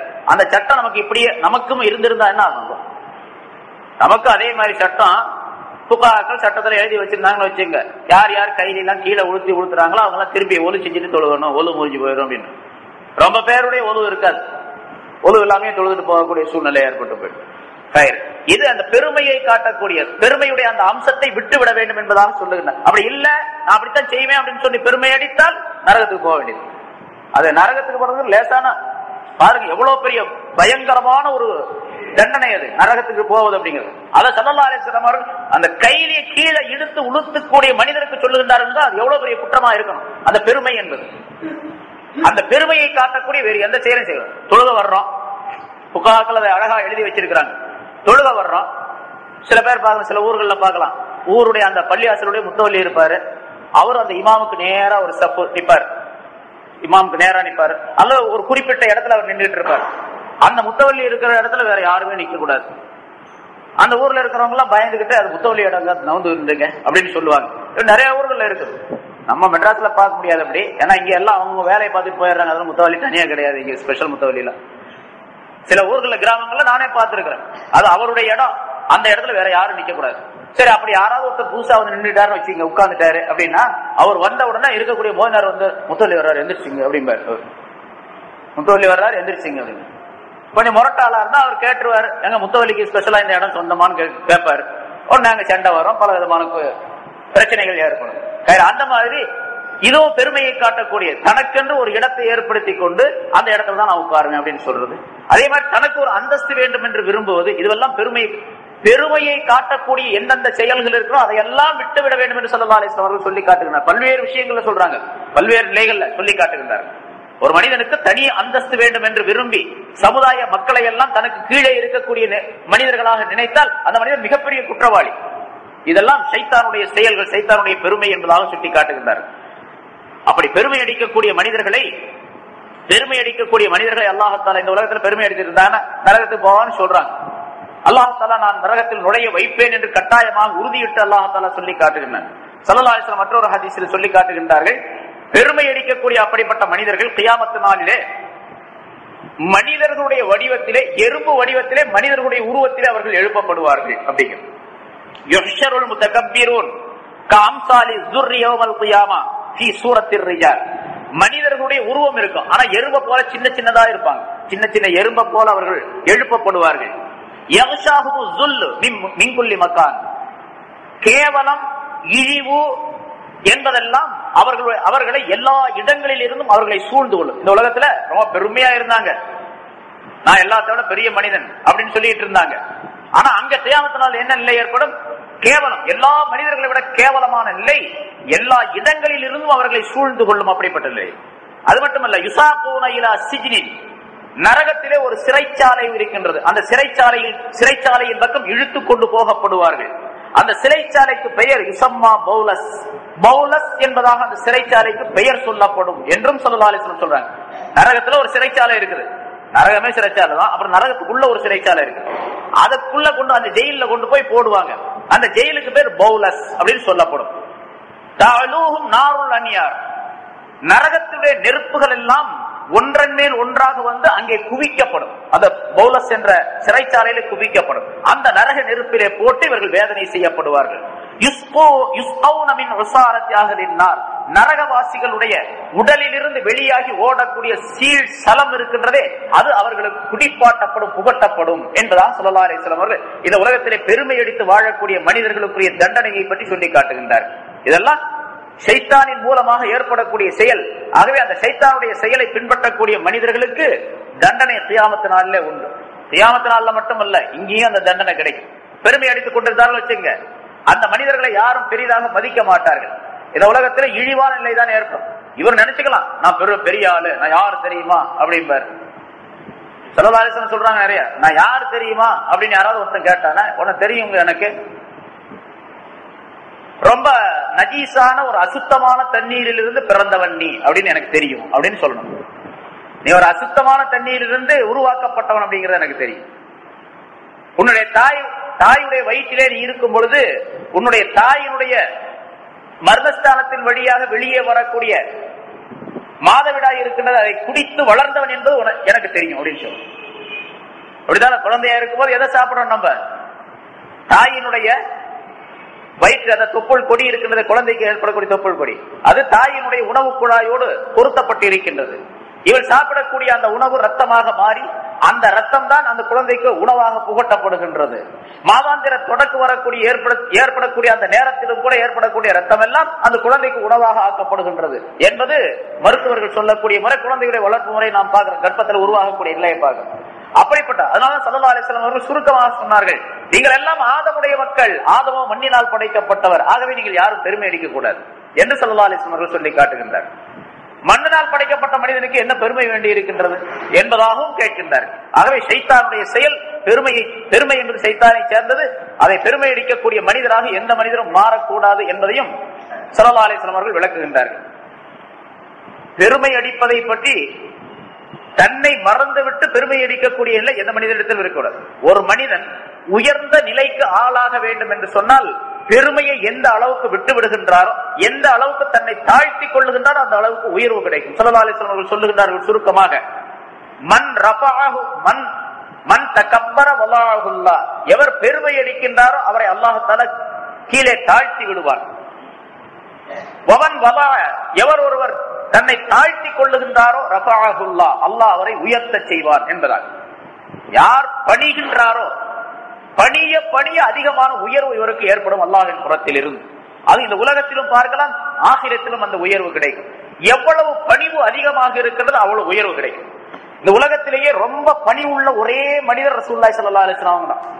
ஸல்லல்லாஹு அலைஹி வஸல்லம் தான் ரொம்ப பணிவானவர்கள். அவருடைய பணிவை போட்டு உலகத்தில் எந்த மனிதனிடத்திலும் பார்க்க முடியாது. எந்த மனிதன் அப்படி வரவே முடியாது. ஏன்னா சஹாபாக்களுடைய விஷயத்திலேயே சஹாபாக்கள் உயர்ந்தவர்கள், அபூபக்கர், சித்திக், உமர் போன்றவர்கள், அவங்கள்ட்ட கூட அந்த செயல் வர முடியல. ஸல்லல்லாஹு அலைஹி வஸல்லத்தை பார்த்து பல நேரங்கள்ல ஸல்லல்லாஹு அலைஹி வஸல்லம் கண்டித்திருக்கின்றார்கள், உமரே இப்படி செய்யக்கூடாது, அபூபக்கரே இப்படி செய்யக்கூடாது என்பதாக சொல்லி ஸல்லல்லாஹு அலைஹி வஸல்லம் தங்களுடைய அந்த பணிவை காட்டி இருக்கின்றார்கள் அங்கே. அப்ப பணிவு அதிகமாக நபி அவர்களிடத்தில் இருந்த காரணத்தால் அதிகமான உயர்வு, எல்லா மனிதர்களை விட உயர்ந்த ஸ்தானத்திலே அந்தஸ்திலே அல்லாஹ் தஆலா அவர்களை வைத்து விட்டார்.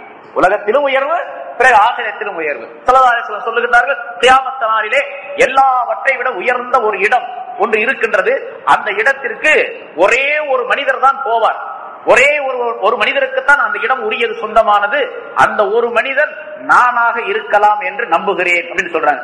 அந்த இடத்துல பாருங்க பணிவு, நான் தான் அந்த இடத்துக்கு போவேன் அப்படின்னு சொல்லல. அல்லாஹ் அவங்களுக்கு தான் கொடுக்குறான் அந்த இடத்தை. மகாமே மஹ்மூத் என்று சொல்லப்படக்கூடிய புகழ்மிக்க தானத்தை ஸல்லல்லாஹு அலைஹி வஸல்லம் அவர்களுக்கு தான் கொடுக்குறான். வாங்க சொல்லி முடிச்ச உடனே வபஅஸு மகாமன் மஹ்மூதா, மகாமே மஹ்மூதிலே அவர்களை நீ நிலைநிறுத்துவாயாக, எழுப்புவாயாக என்று அல்லாஹ் தஆலாவிடத்தில் துஆ கேட்குமாறு எல்லா மூமின்களுக்கும் ஸல்லல்லாஹு அலைஹி வஸல்லம் கட்டளையிட்டு இருக்கின்றார்கள். அப்படி கட்டளையிட்ட அந்த கட்டளையிடப்பட்ட அந்த இடம் மகாமே மஹ்மூத் என்பது ஸல்லல்லாஹு அலைஹி வஸல்லம் அவர்களுக்கு தான் உண்டு, வேற யாருக்கும் கிடைக்காது. ஆனா ரசூலுல்லாஹி ஸல்லல்லாஹு அலைஹி வஸல்லம் எனக்கு தான் கிடைக்கும் அப்படின்னு சொல்லல. எப்படி சொல்றாங்க? ஒரே ஒரு மனிதருக்கு தான் அது கொடுக்கப்படும். அந்த ஒரு மனிதர் நானாக இருப்பேன் என்று நம்புகிறேன், ஆதரவு வைக்கிறேன் அப்படின்னு சொல்றாங்க. அங்கேயும் பணிவு சொல்லக்கூடிய நேரத்தில். ஆக ஸல்லல்லாஹு அலைஹி வஸல்லம் அவர்களை போன்ற அந்த பணிவு, எவ்வளவு பணிவு ஒரு மனிதனிடத்தில் அதிகமாக இருக்கின்றதோ அவ்வளவு உயர்வு என்பது கிடைக்கும் என்பது வரலாற்று உண்மை. நம்ம வாழ்க்கையிலே நம்ம பார்க்கலாம், யார் பணிகின்ற மனிதராக இருக்கின்றாரோ அவருக்கு உயர்வு என்பது நிச்சயமாக உண்டு. சில பேர் ஏதாவது ஒரு விஷயத்தை தெரிஞ்சிருப்பாங்க, படிச்சிருப்பாங்க, கல்வி அறிவு அவர்களிடத்தில் இருக்கும். ஆனா பணிவு இல்லாததன் காரணமாக அந்த கல்விக்குரிய மதிப்பு மக்களிடத்தில் கிடைக்கிறதே கிடையாது. கல்விக்கு மதிப்பு எப்போ ஒரு கற்ற கல்விக்குரிய மதிப்பு மக்களால் கொடுக்கப்பட வேண்டும் என்று சொல் பணிவு இருக்க வேண்டும். பணிவு இல்லாம கல்விக்கு மதிப்பு கிடையாது தனியா. இப்ப அப்படி பார்த்தா இந்த சைத்தான் இருக்கா ஏராளமா படிச்சவன், மலக்குகளுக்கெல்லாம் உஸ்தாதாக இருந்தான் என்பதாக ஒரு வரலாறு சொல்லப்பட்டு இருக்கின்றது. அது சரியா இல்லையா அப்படிங்கிறது வேற பிரச்சனை. ஆனா மலக்குகளோடு இருந்தா நிறைய வணக்கங்கள் செய்தா, நிறைய அறிவுகளை படித்திருக்கின்றான். அப்படி இருந்து கூட அவனுக்கு இழிவு என்பது கிடைத்து விட்டது, லானத் என்பது அல்லாஹ்வுடைய லானத் என்பது அவனை சார்ந்து விட்டது என்று சொன்னால் அதற்கு காரணம் அவன் பெருமைதான், பணிவை மேற்கொள்ளவில்லை. அதன் காரணமாக மலக்குகள் எல்லாம் பணிவை மேற்கொண்டார்கள். ஆதம் அலைஹிஸ்ஸலாம் அவர்களும் பணிந்தார்கள். அதன் காரணமாக அல்லாஹ் தஆலா அவர்களை எல்லாம் உயர்த்தி வைத்தார். ஆக பணிய வேண்டும், உயர்வு கிடைக்கும் என்பதையும் இந்த ஆயத்தின் மூலமாக நாம் தெரிந்து கொள்ள முடிகின்றது. ஸல்லல்லாஹு அலைஹி வஸல்லம் அவர்கள் சொல்லுகின்றார்கள், பீஸல் அபுது அபுதுன், ஒரு அடிமை, ஒரு அடியான் ரொம்ப கெட்டவனாக ஆகிவிட்டான். எந்த அடியான்? தஹய்யல வஹ்தால, அவன் பெருமையடித்தான், பெருமையாக நடந்து சென்றான். தஹய்யல என்று சொன்னால் தகப்பர, பெருமை அடித்தான். வஹ்தால என்று சொன்னால் அந்த நடையில பெருமையை காட்டுறது. சில பேர் பெருமை அடிப்பாங்க, ஆனா நடக்கும்போது கொஞ்சம் பணிவா இருக்கும். சில பேர் பெருமை அடிப்பாங்க, நடையிலும் பெருமையா இருக்கும். அவங்க நடக்கும் போதே அந்த பெருமை வெளிப்படுது நடையில இருக்கு. அதெல்லாம் அனுபவத்துல பார்க்கலாம், அதெல்லாம் ஒரு ஆளா சொல்லிட்டு இருக்க வேண்டியது இல்லை. சரி, அப்படி பெருமை அடித்தான், நடையிலும் பெருமை அடித்தான். வனசியல் முத்தால், உயர்ந்தவனான அல்லாஹ்வை மறந்து விட்டான். அந்த ஆள் ரொம்ப கெட்டவன். பீசல் அபுது அபுதுன், ஒரு அடிமை, அடியான் ரொம்ப கெட்டவன். அல்லாஹ்வை மறந்து, உயர்வான அல்லாஹ்வை மறந்து தன்னை உயர்வாக கருதினானே அவன் ரொம்ப கெட்டவன். பிறகு அதே மாதிரி வரிசையாக சொல்லி காட்டுகிறார், பீசல் அபுது அப்துன், ஒரு அடிமை, ஒரு அடியான் ரொம்ப கெட்டவன். தஜப்பர வாழ்த்ததா, வம்புத்தனம் செய்தான். இந்த உலகத்திலே இருக்கும் பொழுது யாருக்கும் அடங்காத தன்மை உள்ளவன், நான் செய்யறதா சரி அப்படின்னு சொல்லிட்டு அடக்கம் இல்லாமல் வாழ்ந்தான் அந்த மனிதன். வாத்ததா, அல்லாஹ்வுடைய ரசூலுடைய சட்டங்களை மீறினான். அந்த மனிதன் ரொம்ப கெட்டவன். வனசியல் ஜப்பார் லாயிலா, உயர்வான அடக்கியாலும் அல்லாஹ்வை அவன் மறந்து விட்டான். ஜப்பார் சொன்னா அடக்கி ஆளக்கூடியவன். அல்லாஹுக்கு ஜப்பாருங்கிற பேர் இருக்குது, அஸ்மால் ஹுஸ்னால வருது. இப்ப அப்படிப்பட்ட அடக்கி, எல்லோரையும் அடக்கி ஆளக்கூடிய, எல்லா சக்திகளையும் அடக்கி ஆளக்கூடிய அல்லாஹ்வை மறந்து விட்டு, உயர்வான அல்லாஹ்வை மறந்து விட்டு தனக்கு அந்த சிபத்து இருப்பதாக நினைத்துக் கொண்டிருக்கின்றானே அந்த மனிதன் மிக கெட்டவன். பிறகு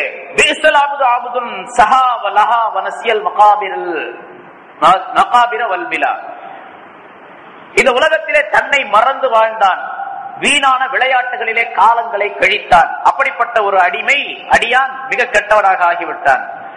கபருக்கு போவதையும், கபரிலே போய் மண்ணோடு மண்ணாக மக்கி மடிந்து விடுவதையும் மறந்துவிட்டு வீண் விளையாட்டுகளிலே ஈடுபட்டு தன்னை மறந்து வாழ்ந்தானே அந்த அடியான் மிக கெட்டவன் என்பதாக சொன்னார்கள். பீசல் அபுது அபுதுன் அதா வத்தகா வனசியல் முபுத்ததி அவல் முபுத்ததி வல் முன்தஹா, ஒரு அடியான் ரொம்ப கெட்டவன். அவன் அட்டூழியம் செய்தான், அக்கிரமங்கள் புரிந்தான். உலகத்திலே யாருக்கும் நீதியாக நடக்க மாட்டான், எல்லா விஷயத்திலும் அநியாயம் செய்வது, எல்லா விஷயத்திலும் அட்டூழியம் புரிவது. இவனுடைய ஆரம்ப நிலையையும் இவனுடைய கடைசி நிலையையும் இவன் மறந்து விட்டானே அந்த அடியான் ரொம்ப கெட்டவன். ஆரம்ப நிலை ஒரு துளி விந்திலிருந்து படைக்கப்பட்டான். கடைசி நிலை மண்ணுக்குள்ளே, கபருக்கு மண்ணுக்கு இரையாகி மண்ணோடு மண்ணாக மக்கி மடிந்து விடக்கூடிய சூழ்நிலை ஏற்படுகின்றது. ஆரம்பத்தையும் மறந்து விட்டான், கடைசியில் ஆக போகக்கூடிய நிலையையும் மறந்துவிட்டு இருக்கக்கூடிய இடைப்பட்ட காலத்திலே அநியாயமும் அட்டூழியமும் செய்து அக்கிரமங்கள் செய்து வாழுகின்றானே அந்த அடியான் ரொம்ப கெட்டவன். பீசல் அபுது ஆபுதுன் யஹ்திலு துன்யா பித்தீன், துன்யாவை தீனை கொண்டு தேடுகின்றானே அந்த அடியான் ரொம்ப கெட்டவன். துனியாவை தீனின் மூலமாக துனியாவை தேடிக் கொள்ளுகின்றான். சில பேர் அப்படி இருக்கிறான், தீன் படி நடப்பதாக தங்களை காட்டிக் கொள்வார்கள். அப்படி காட்டிக் கொள்வதே எதற்கு கேட்டால் துனியாவை சம்பாதிப்பதற்காக வேண்டும். துனியாவில் உலகத்திலே ஏதாவது பொருள் கிடைக்க வேண்டும், உலகத்தினுடைய ஆசாபாசங்களை நிறைவேற்றிக் கொள்ள வேண்டும் என்பதற்காக வேண்டி தீன்தாரி போல இவர் வாழ்வார். அதன் மூலமாக உலகத்தினுடைய லாபத்தை சம்பாதித்துக் கொள்வார். இந்த மனிதன் ரொம்ப கெட்டவன் என்பதாக சொன்னார்கள். பீசல் அபுது ஆபுதுன் தீனை சந்தேகத்திற்குரிய காரியங்களை கொண்டு நிறைவேற்றிக் கொள்ளுகின்றானே, வீணாக்கி விடுகின்றானே, அப்படிப்பட்ட அடியானும் கெட்டவன். தீன் என்பது ஸல்லல்லாஹு அலைஹி வஸல்லம் சொல்றாங்க, ஒரு கருத்து இங்கே புரிஞ்சுக்கணும். இந்த இடத்துல ஸல்லல்லாஹு அலைஹி வஸல்லம் சொல்லுகின்றார்கள், அல் ஹலாலு பையுனுன் வல் ஹராமு பையுன், இன்னென்ன விஷயங்களை செய்யலாம், அது ஹலால் கூடும் அப்படிங்கிற விஷயம் தெளிவாக இருக்கு. எதை செய்யலாம் அப்படிங்கிறது தெளிவாக இருக்கு. வல் ஹராமு பையுன், எதை செய்யக்கூடாது இது ஹராம் என்பதும் தெளிவாக இருக்குது. இந்த ரெண்டுக்கும் மத்தியில சந்தேகத்திற்குரிய சில விஷயங்கள் இருக்கின்றன. சந்தேகம் செய்யறது கூடுமா கூடாதா அப்படிங்கிறது சந்தேகம். ஆலிச்சாக்களை கேட்டா ரெண்டு ஆலிச்சாக்களை கேட்டா ரெண்டு மாதிரி சொல்றாங்க. இவர் கூடுங்கிறாரு, அவர் கூடாதுங்கிறாரு. அப்படி நிறைய பேர் இப்ப நிறைய தான் அந்த மாதிரி விஷயங்கள் இருக்குது. ஹராம், சரி பன்றி கறி சாப்பிடுறது ஹராம், நாய்கறி சாப்பிடுறது ஹராம், இப்படி எல்லாம் நிறைய விஷயம், ரத்தம் சாப்பிடுறது ஹராம், இப்படி எல்லாம் நிறைய விஷயங்கள். அதே போன்று திருமணம் செய்து கொள்ளக்கூடிய இன்னென்ன பெண்களை திருமணம் செய்ய கூடாது அப்படிங்கறதெல்லாம், அதே மாதிரி இன்னென்ன பொருளை உபயோகிக்கலாம் உபயோகிக்க கூடாது அப்படின்னு ஹராம் தெளிவான விஷயம். இன்னென்ன பொருள்களை எல்லாம் உபயோகிக்கலாம் அப்படிங்கிறது ஹலால் தெளிவான விஷயம். எல்லாம் தெளிவா இருக்குது. ஹலால் தெளிவானது, ஹராமும் தெளிவானது. ரெண்டுக்கு மத்தியில ஒரு விஷயம் இருக்குது, அது சுபஹாத், சந்தேகத்திற்குரிய விஷயம். செய்யலாமா செய்யக்கூடாதா அப்படிங்கிறது சந்தேகம். ஏன்னா ஆயத்துக்களை பார்க்கும் போது அப்படியும் வருது இப்படியும் வருது, ஹதீசுகளை பார்த்தால் அதுவும் அப்படி வருது இப்படி வருது.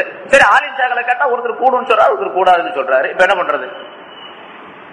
இப்ப அந்த மாதிரி நேரங்கள்ல கொஞ்ச நேரம் சிந்திச்சு பாருங்க. இப்படி செய்யக்கூடாது. சரி அந்த ஆலிம்சா தான் கூடுன்னு சொல்றாரு, அதனால செஞ்சுட்டு போயிடுவோம். அப்படி சொல்லக்கூடாது, அப்படி செய்யக்கூடாது. யாரு கூடாதுன்னு சொல்றாங்களோ அதை கவனித்து அதை விட்டுடணும். அப்பதான் பேணுதல் என்பது வரும். உதாரணமா இந்த இறால் இருக்குது பாருங்க, இறால் சாப்பிடுறது மக்ரூஹ்னு சொல்றாங்க, சில பேர் ஹராம்னு சொல்றாங்க. இறால் சாப்பிடலாம சாப்பிடக்கூடாது. எல்லா மதகபிலையும் ஷாஃபி ஹனபி ரெண்டு மதபிலும் தான். சில பேர் ஷாஃபி மதவுல கூட ஹனபி மதவுல கூடாது அப்படிங்கிற அதெல்லாம் கிடையாது. ரெண்டு மதபிலேயே மக்ரூஹ் தான் இறால் சாப்பிடுறது. ஆனா நிறைய வாங்குறாங்க, எல்லாம் நம்மளாம் வாங்க செய்யறோம், நிறைய மக்ரூஹ் இருக்குது. இப்ப சாப்பிடுற ஹலால் ஹராம் அப்படின்னு ரெண்டு பகுதி இருக்குது. இறால் சாப்பிடுறது மக்ரூஹ் இருக்குது, நடுவுல வந்துருச்சு. இப்ப சாப்பிடுவதன் மூலமாக ஹலால்ல சேர முடியுமா, சாப்பிடாமல் இருப்பதன் மூலமாக ஹலால்ல சேர முடியுமா? இப்ப நம்ம போய் ஹலால்ல தான் சேரணும், ஹராம்ல சேரக்கூடாது. இறால சாப்பிட்டா ஹலாலா வருமா, ஹலால்ங்கிற சட்டம் வருமா? இறால சாப்பிடாம விட்டா ஹலால்ங்கிற சட்டம் வருமா?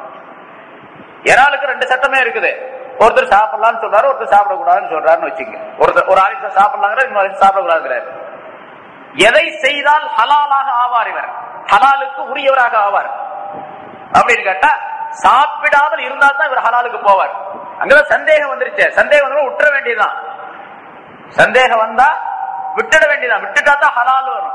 இவர் சாப்பிட்டுட்டாருன்னு வச்சுங்க, அல்லாஹ் அதை ஹராமாக்கி வச்சிருந்தான். நான் தான் ரெண்டு சந்தேகத்தை விட்டுற சொல்லிருக்கிறேன், நீயே செஞ்சேன்னு கேட்பான். சந்தேகத்தை விட்டுற சொல்லிருக்கிறேன். சந்தேகம் வந்தா எது ஹலாலின் பக்கம் சேருமோ அதை நீங்கள் பின்பற்றுங்கள் என்ற கருத்தை ஸல்லல்லாஹு அலைஹி வஸல்லம் அவர்கள் சொல்லுகின்றார்கள். அந்த கருத்துப்பட சில வாசகங்களை சொல்லுகின்றார்கள். அப்ப ஹலாலின் பக்கம் நெருங்குவதற்கு அது சாப்பிடாம இருந்தா தான். இதே மாதிரி பல்வேறு செயல்கள் இருக்கின்றன, ஏராளமான செயல்கள், ஒன்னல்ல ரெண்டல்ல, நூற்றுக்கணக்கான ஆயிரக்கணக்கான செயல்கள் இருக்கின்றன. இந்த செயல்களில எது ஹலாலின் பக்கம் சேர்க்க முடியுமோ சேர முடியுமோ அதை செய்து கொண்டே போக வேண்டும். என்ன சொன்னா தீன்ல வந்து சுபஹாத்துகள், சந்தேகங்கள் இருக்கின்றன. இந்த கூடுன்னு சொல்லக்கூடிய ஒரு சில சட்டங்களை வைத்துக் கொண்டு அந்த சந்தேகத்திற்குரிய விஷயங்களை எல்லாம் செய்துகிட்டே இருக்கிறார்கள் ஒருத்தர். நூற்றுக்கணக்கான விஷயங்கள், இறால்ங்கிறது ஒரே ஒரு விஷயம் சொன்ன, அது மாதிரி நூற்றுக்கணக்கான செயல்கள் இருக்கின்றன, அதையெல்லாம் செஞ்சுக்கிட்டே இருக்கிறார். ஏன் கூடுன்னு ஒரு சாரார், ஒரு கூட்டம், ஒரு சட்ட மேதை சொல்லிக்கிட்டே இருக்கிறாங்க. அதனால அது கூடுன்னு சொல்ற வகையில அவர் செஞ்சுக்கிட்டே இருக்கிறார்னு வச்சுங்க. இப்ப தீனை சந்தேகத்திற்குரிய விஷயங்களை கொண்டு ஃபசாதாக்கிட்டார்னு அர்த்தம். இவர் தீனை சந்தேகத்திற்குரிய விஷயத்தை கொண்டு, விஷயத்தை செய்வது கொண்டு தீனை ஃபசாதாக்கி விட்டார், குழப்பத்திற்கு உள்ளாக்கி விட்டார். அந்த மனிதன் ரொம்ப கெட்டவன். ஸல்லல்லாஹு அலைஹி வஸல்லம் சொல்றாங்க, பிஸல் அபுது அபுதுன், ஒரு அடியான் ரொம்ப கெட்டவன். யஹ்திலு தீன பிஷ்ஷுபஹாத், தீனை சந்தேகத்திற்குரிய விஷயங்களை கொண்டு குழப்பமாக்கி விட்டானே அந்த அடியான் ரொம்ப கெட்டவன். இதெல்லாம் சைத்தானுடைய வேலையில வர்றாங்க, அதனால ரொம்ப ஜாக்கிரதையா இருக்கு. பிறகு சொல்லுகிறார்கள், பிஸல் அபுது அபுதுன் தமஅன் யகூதுஹு, ஒரு மனிதன் ரொம்ப கெட்டவன், அவன் பேராசை அவனை இழுத்து செல்லுகின்றது, பேராசை இவனை இழுத்து கொண்டு செல்லுகின்றது. அந்த மனிதன் ரொம்ப கெட்டவன். பேராசையை இவனுக்கு பின்னால வச்சுக்கிட்டு, அதாவது மனோ இச்சை, மனோ இச்சையை இந்த மனிதன் தனக்கு பின்னாலே வைத்துக் கொண்டு அதை இவன் இழுத்து செல்ல வேண்டும். இவன் எந்த நோக்கத்திற்காக வேண்டி போகின்றானோ அந்த நோக்கத்திற்கு அந்த மனோ இச்சை வரக்கூடிய அளவுக்கு ஆக்கி கொள்ள வேண்டும். ஆனா இவன் எப்படி இருக்கான்னு கேட்டா, அந்த மனோ இச்சையை, மனோ ஆசையை முன்னால வச்சு அது எங்கெல்லாம் கூப்பிடுதோ அங்கெல்லாம் இவர் போயிட்டு இருக்கிறார். மனோ ஆசை, உலகத்தினுடைய பேராசை எங்கெல்லாம் இவனை அழைத்து செல்லுகின்றதோ அங்கெல்லாம் பின்னால போயிட்டே இருக்கிறார். இருந்தாலும் அந்த மனிதன் ரொம்ப கெட்டவன். பிஸல் அபுது அபுதுன் ஹவா அவன் யுதில்லுஹு. முதல்ல சொன்னது தமிழ் சொன்னா வெளிப்படையான உலகத்தினுடைய பேராசைகள், பொருள் சேர்க்க வேண்டும், அதை சேர்க்கணும், இதை சேர்க்கணும், அதை வாங்கணும், இதை வாங்கணுங்க. இப்ப ஹவா நப்ஸ் சொல்லுவாங்க, மனதினுடைய ஆசை, மனோ இச்சையில். இந்த மனோ இச்சை ஒரு மனிதனை கெடுத்து விட்டதே, வழி தவற செய்து விட்டதே, அந்த மனிதன் மிக கெட்டவன் என்பதாக சொன்னார்கள். ஏன்னா தன்னுடைய மனம் விரும்பியதையெல்லாம் மனிதன் செய்யக்கூடாது. மனம் இருக்கின்றதை மனிதனுடைய நப்சு, அது மனிதனை தவறான வழியில் தான் இழுத்து செல்லும். மனிதனுடைய மனதுக்குள்ளே ஹவா என்ற ஒரு பேராசையை, ஒரு மனோ எண்ணத்தை அல்லாஹ்தாலா வைத்திருக்கின்றான். அந்த ஹவா என்ற எண்ணம், மனோ இச்சை இருக்கின்ற ஆசை இருக்கின்றது, அது மனிதனை தவறான வழியிலேயே செலுத்தி கொண்டிருக்கும். அல்லாஹ்தாலா குர்ஆன்ல வேறொரு இடத்திலே சொல்லி காட்டுகின்றான், அஃபரஐதல்லதி மனித்தஹத இலாஹு ஹவாஹு. நபியே, ஒரு மனிதனை நீர் பார்த்தீரா? அந்த மனிதன் மனித்தப இலாஹு ஹவாஹு, தன்னுடைய மனோ இச்சையை தனக்கு கடவுளாக ஆக்கி கொண்டானே, அந்த மனிதனை நீர் பார்த்தீரா என்று அல்லாஹ்தாலா கேட்கின்றார். மனோ ஆசையை தனக்கு கடவுளாக ஆக்கி கொண்டான். அந்த மனோ ஆசை என்ன சொல்லுகின்றதோ அதையெல்லாம் செய்து கொண்டே இருக்கின்றான் அந்த மனிதன். அப்படிப்பட்ட மனிதன் ரொம்ப கெட்டவன் என்பதாக சொன்னார். பீசல் அபுது அபுதுன் ருஹபுன் யுதில்லுஹு. இந்த உலகத்தினுடைய பேராசை, ஹிர்ஸ், பணம் சேர்க்கணும், காசு பணம் சேர்க்க வேண்டும், மாடி கட்ட வேண்டும், வீடு கட்ட வேண்டும், மாடி கட்ட வேண்டும், பொருள் சேர்க்க வேண்டும், அதை செய்யணும், இதை செய்யணும், பேராசை மனிதனுக்கு. இந்த ஹிர்ஸ் என்ற பேராசை அந்த மனிதனை இழிவுபடுத்தி விட்டது. பேராசை உள்ள மனிதர்கள் எல்லாம் இழிவாக ஆவான், கடைசியில் ரொம்ப கேவலப்பட்டு போவான் அந்த மனிதன். அந்த பேராசை இழிவுபடுத்தியதே அந்த மனிதன் மிக கெட்டவன் என்பதாக ஸல்லல்லாஹு அலைஹி வஸல்லம் அவர்கள் ஒரே ஹதீஸ்ல இந்த விஷயங்கள் பூராத்தையும் சொல்லி காட்டுகின்றார்கள். இதெல்லாம் ஷைத்தானுக்குரிய செயல். ஷைத்தான் இந்த விஷயங்களை எல்லாம் தூண்டுதல் செய்து மனிதனை கெடுக்கக்கூடிய சூழ்நிலையை உருவாக்கி விடுவார். ஆகவே ஷைத்தானுடைய வலையிலே அகப்படாமல் இருப்பதற்கு ஷைத்தான் எந்தெந்த வழிகளிலெல்லாம் மக்களிடத்தில் வருவான், எதையெல்லாம் அவன் சொல்லுவான் என்பது பற்றியுள்ள விளக்கங்களை எல்லாம் தெரிந்து ஷைத்தானுடைய அந்த வழிகளை விட்டு நீங்கிக் கொள்ள வேண்டும் என்பதையும், ஷைத்தான் பெருமை அடித்தான், அபா விலகி கொண்டான், பெருமை அடித்தான், சஜிதா செய்வதை விட்டு பெருமை அடித்தான் என்பதை என்ற வாசகத்தின் மூலமாக அல்லாஹ் தஆலா தெரியப்படுத்துகின்றான். இந்த ஆயத்தின் கீழே உலமாக்கள் பல்வேறு கருத்துக்களை எழுதுகின்றார்கள். பொதுவாக ஷைத்தானுக்கு எது விருப்பமாக இருக்கின்றதோ அதையெல்லாம் மனிதன் விட்டுவிட வேண்டும். ஷைத்தானுக்கு எது கோபமூட்டக்கூடியதாக வெறுப்பாக இருக்கின்றதோ அதையெல்லாம் செய்து கொண்டிருக்க வேண்டும் என்று. ஷைத்தானுக்கு எது வெறுப்பா இருக்குதோ அதெல்லாம் மனிதனுக்கு லாபம் தரக்கூடியது.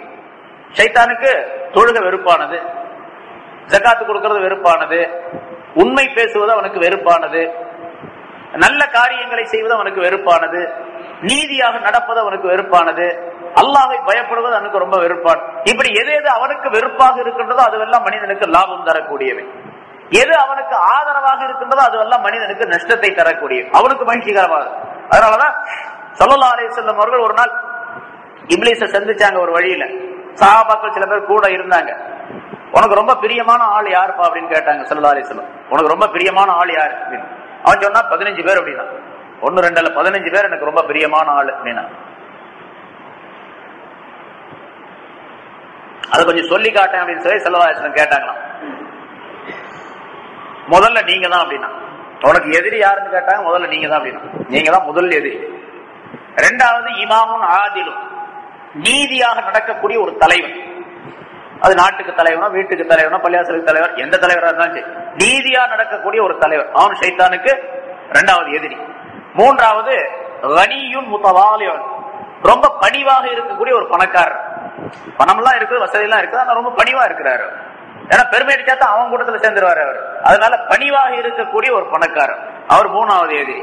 நாலாவது தாஜிரும் சாதிக்கும், உண்மை பேசக்கூடிய ஒரு வியாபாரி. அப்படி இருந்தா அது இந்த காலத்துல பாக்குறது ரொம்ப கஷ்டம். உண்மை பேசக்கூடிய ஒரு வியாபாரி, இவர் அடுத்த எதிரி. அடுத்ததாக ஆலிமுன் முத்தஹஷ்யன், அல்லாஹ்வை பயந்து வாழக்கூடிய ஒரு ஆலிம்சா, அவரும் எனக்கு எதிரி. ஆலிம்சா எல்லாரும் இல்ல, ரொம்ப பேர், ரொம்ப ஆலிம்சாக்கள் ஷைத்தானுடைய கூட்டாளிகளா இருக்கிறாங்க, அந்த மாதிரி இருக்கிறாங்க. அல்லாஹ் தஆலா காப்பாத்துறது பெரிய விஷயம். அது அல்லாஹ்வை பயப்படக்கூடிய ஒரு ஆலிம் ஷைத்தானுக்கு மிகப்பெரிய எதிரி. அதனாலதான் மௌலானா ரூமி ரஹ்மத்துல்லாஹி அலைஹி அவர்கள் சொல்லுகின்றார்கள்,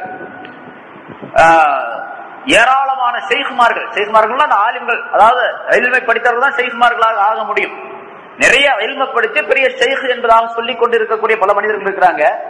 ஏராளமான ஷைഖ்மார்கள் ஷைத்தானுடைய உருவத்திலே அலைகின்றார்கள், இருக்கின்றார்கள்.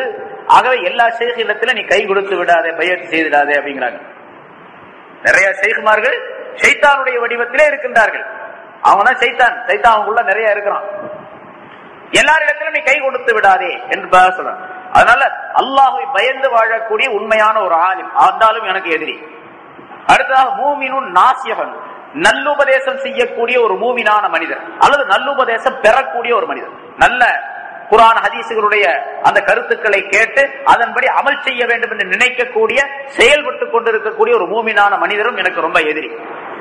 மூமினுன் ரஹீமுல் கல்பு, மனோ இரக்கமுள்ள, மனோ பாசம் உள்ள, மனசுல அடுத்தவரை பற்றி பாசம் இரக்கம் உள்ள ஒரு மூமினான மனிதரும் எனக்கு எதிரி.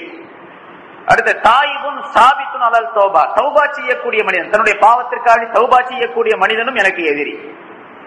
முத்தவர்ரியுன் அனில் ஹராம், ஹராமான விஷயங்கள் தன்னிடத்தில் வராமல் பார்த்து கொள்ளக்கூடிய ஒரு பேணுதலான மனிதன், பேணுதலான மூமினான மனிதன், அந்த மனிதனும் எனக்கு எதிரி.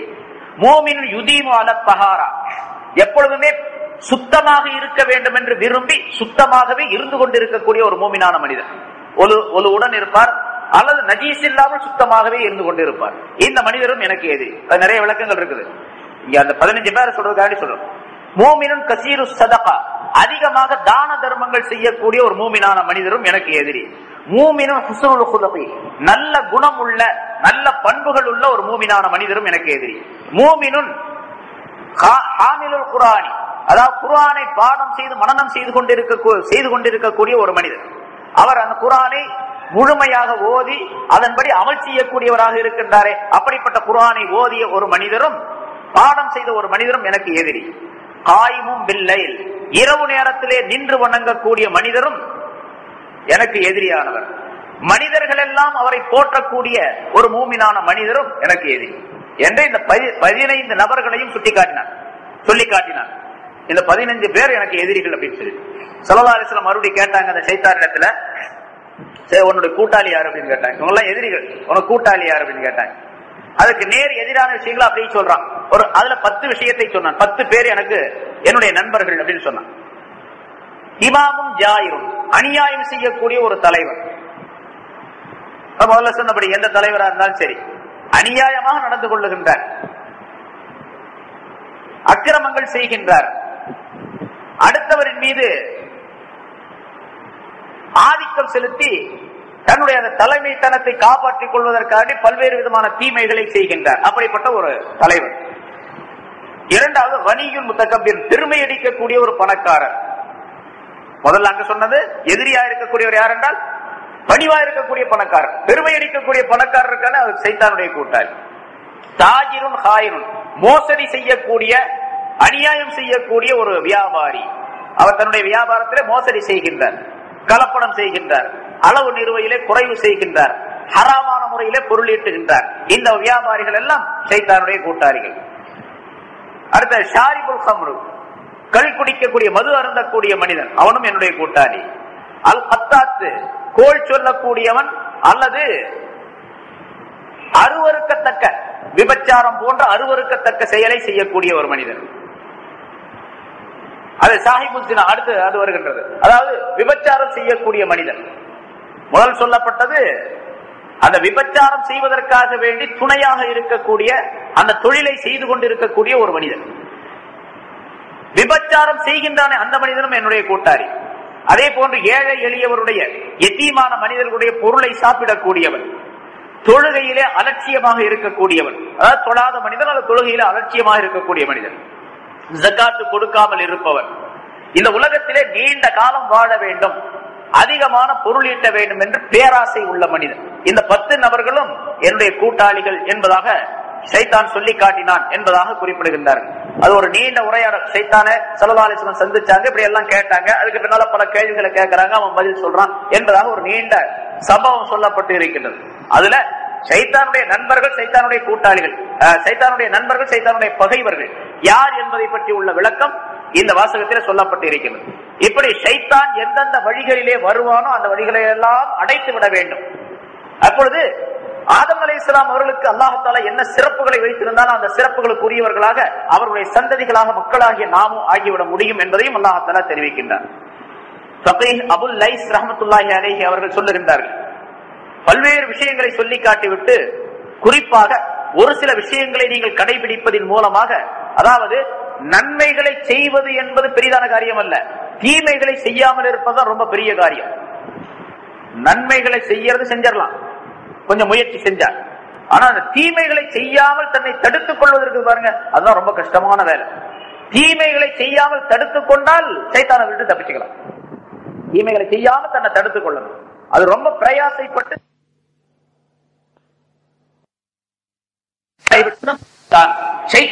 சைத்தானுடைய பாதுகாப்பு பெற்று விட்டார் என்பதாக குறிப்பிடுகின்றார்கள்.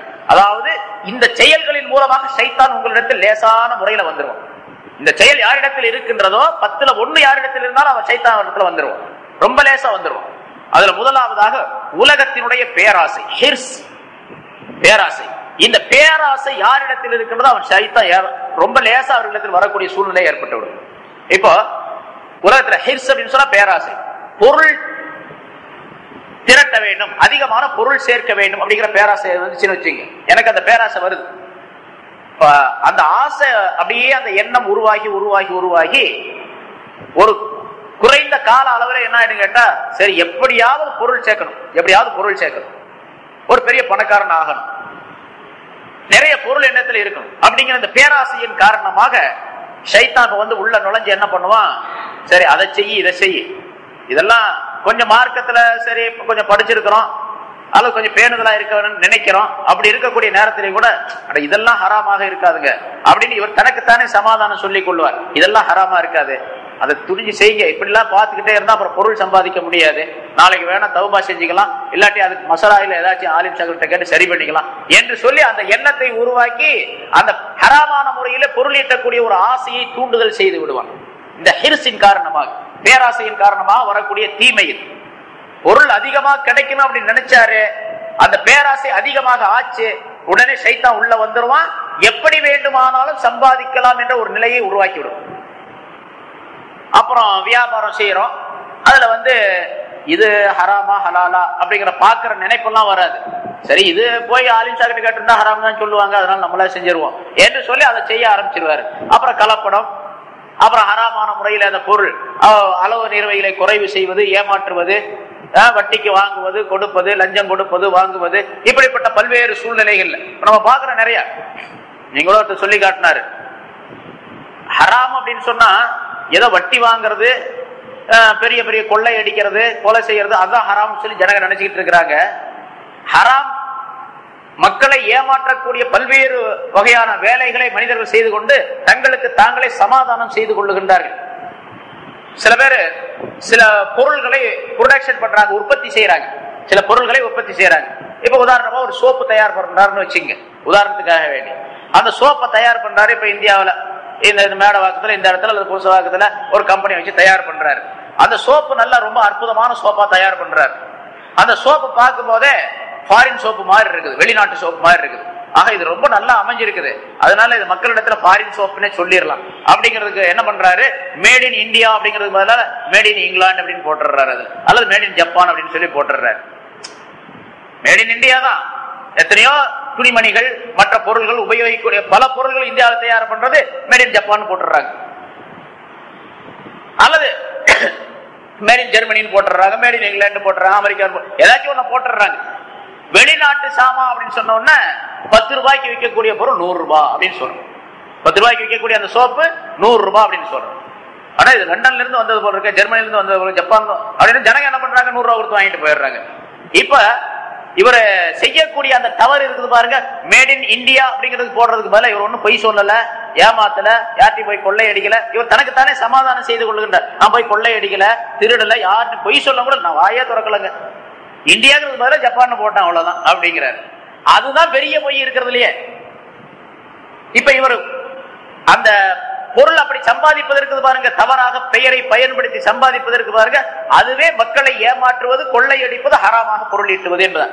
இப்ப எதனால இந்த எண்ணம் வந்துச்சு இவருக்கு, இந்தியான்னு போறது போல இங்கிலாந்து ஏன் போட்டாருன்னு கேட்டா பேராசையின் காரணமாக. இப்ப ஷைத்தான் லேசா உள்ள வந்து இந்த தந்திரங்களை எல்லாம் சொல்லி தந்து விடுகின்றான். அவருடைய மனதிலே அந்த ஊசாட்டத்தை போட்டு இப்படி செய்ய உனக்கு பணம் கிடைக்கும் என்ற ஒரு ஏற்பாட்டை செய்து.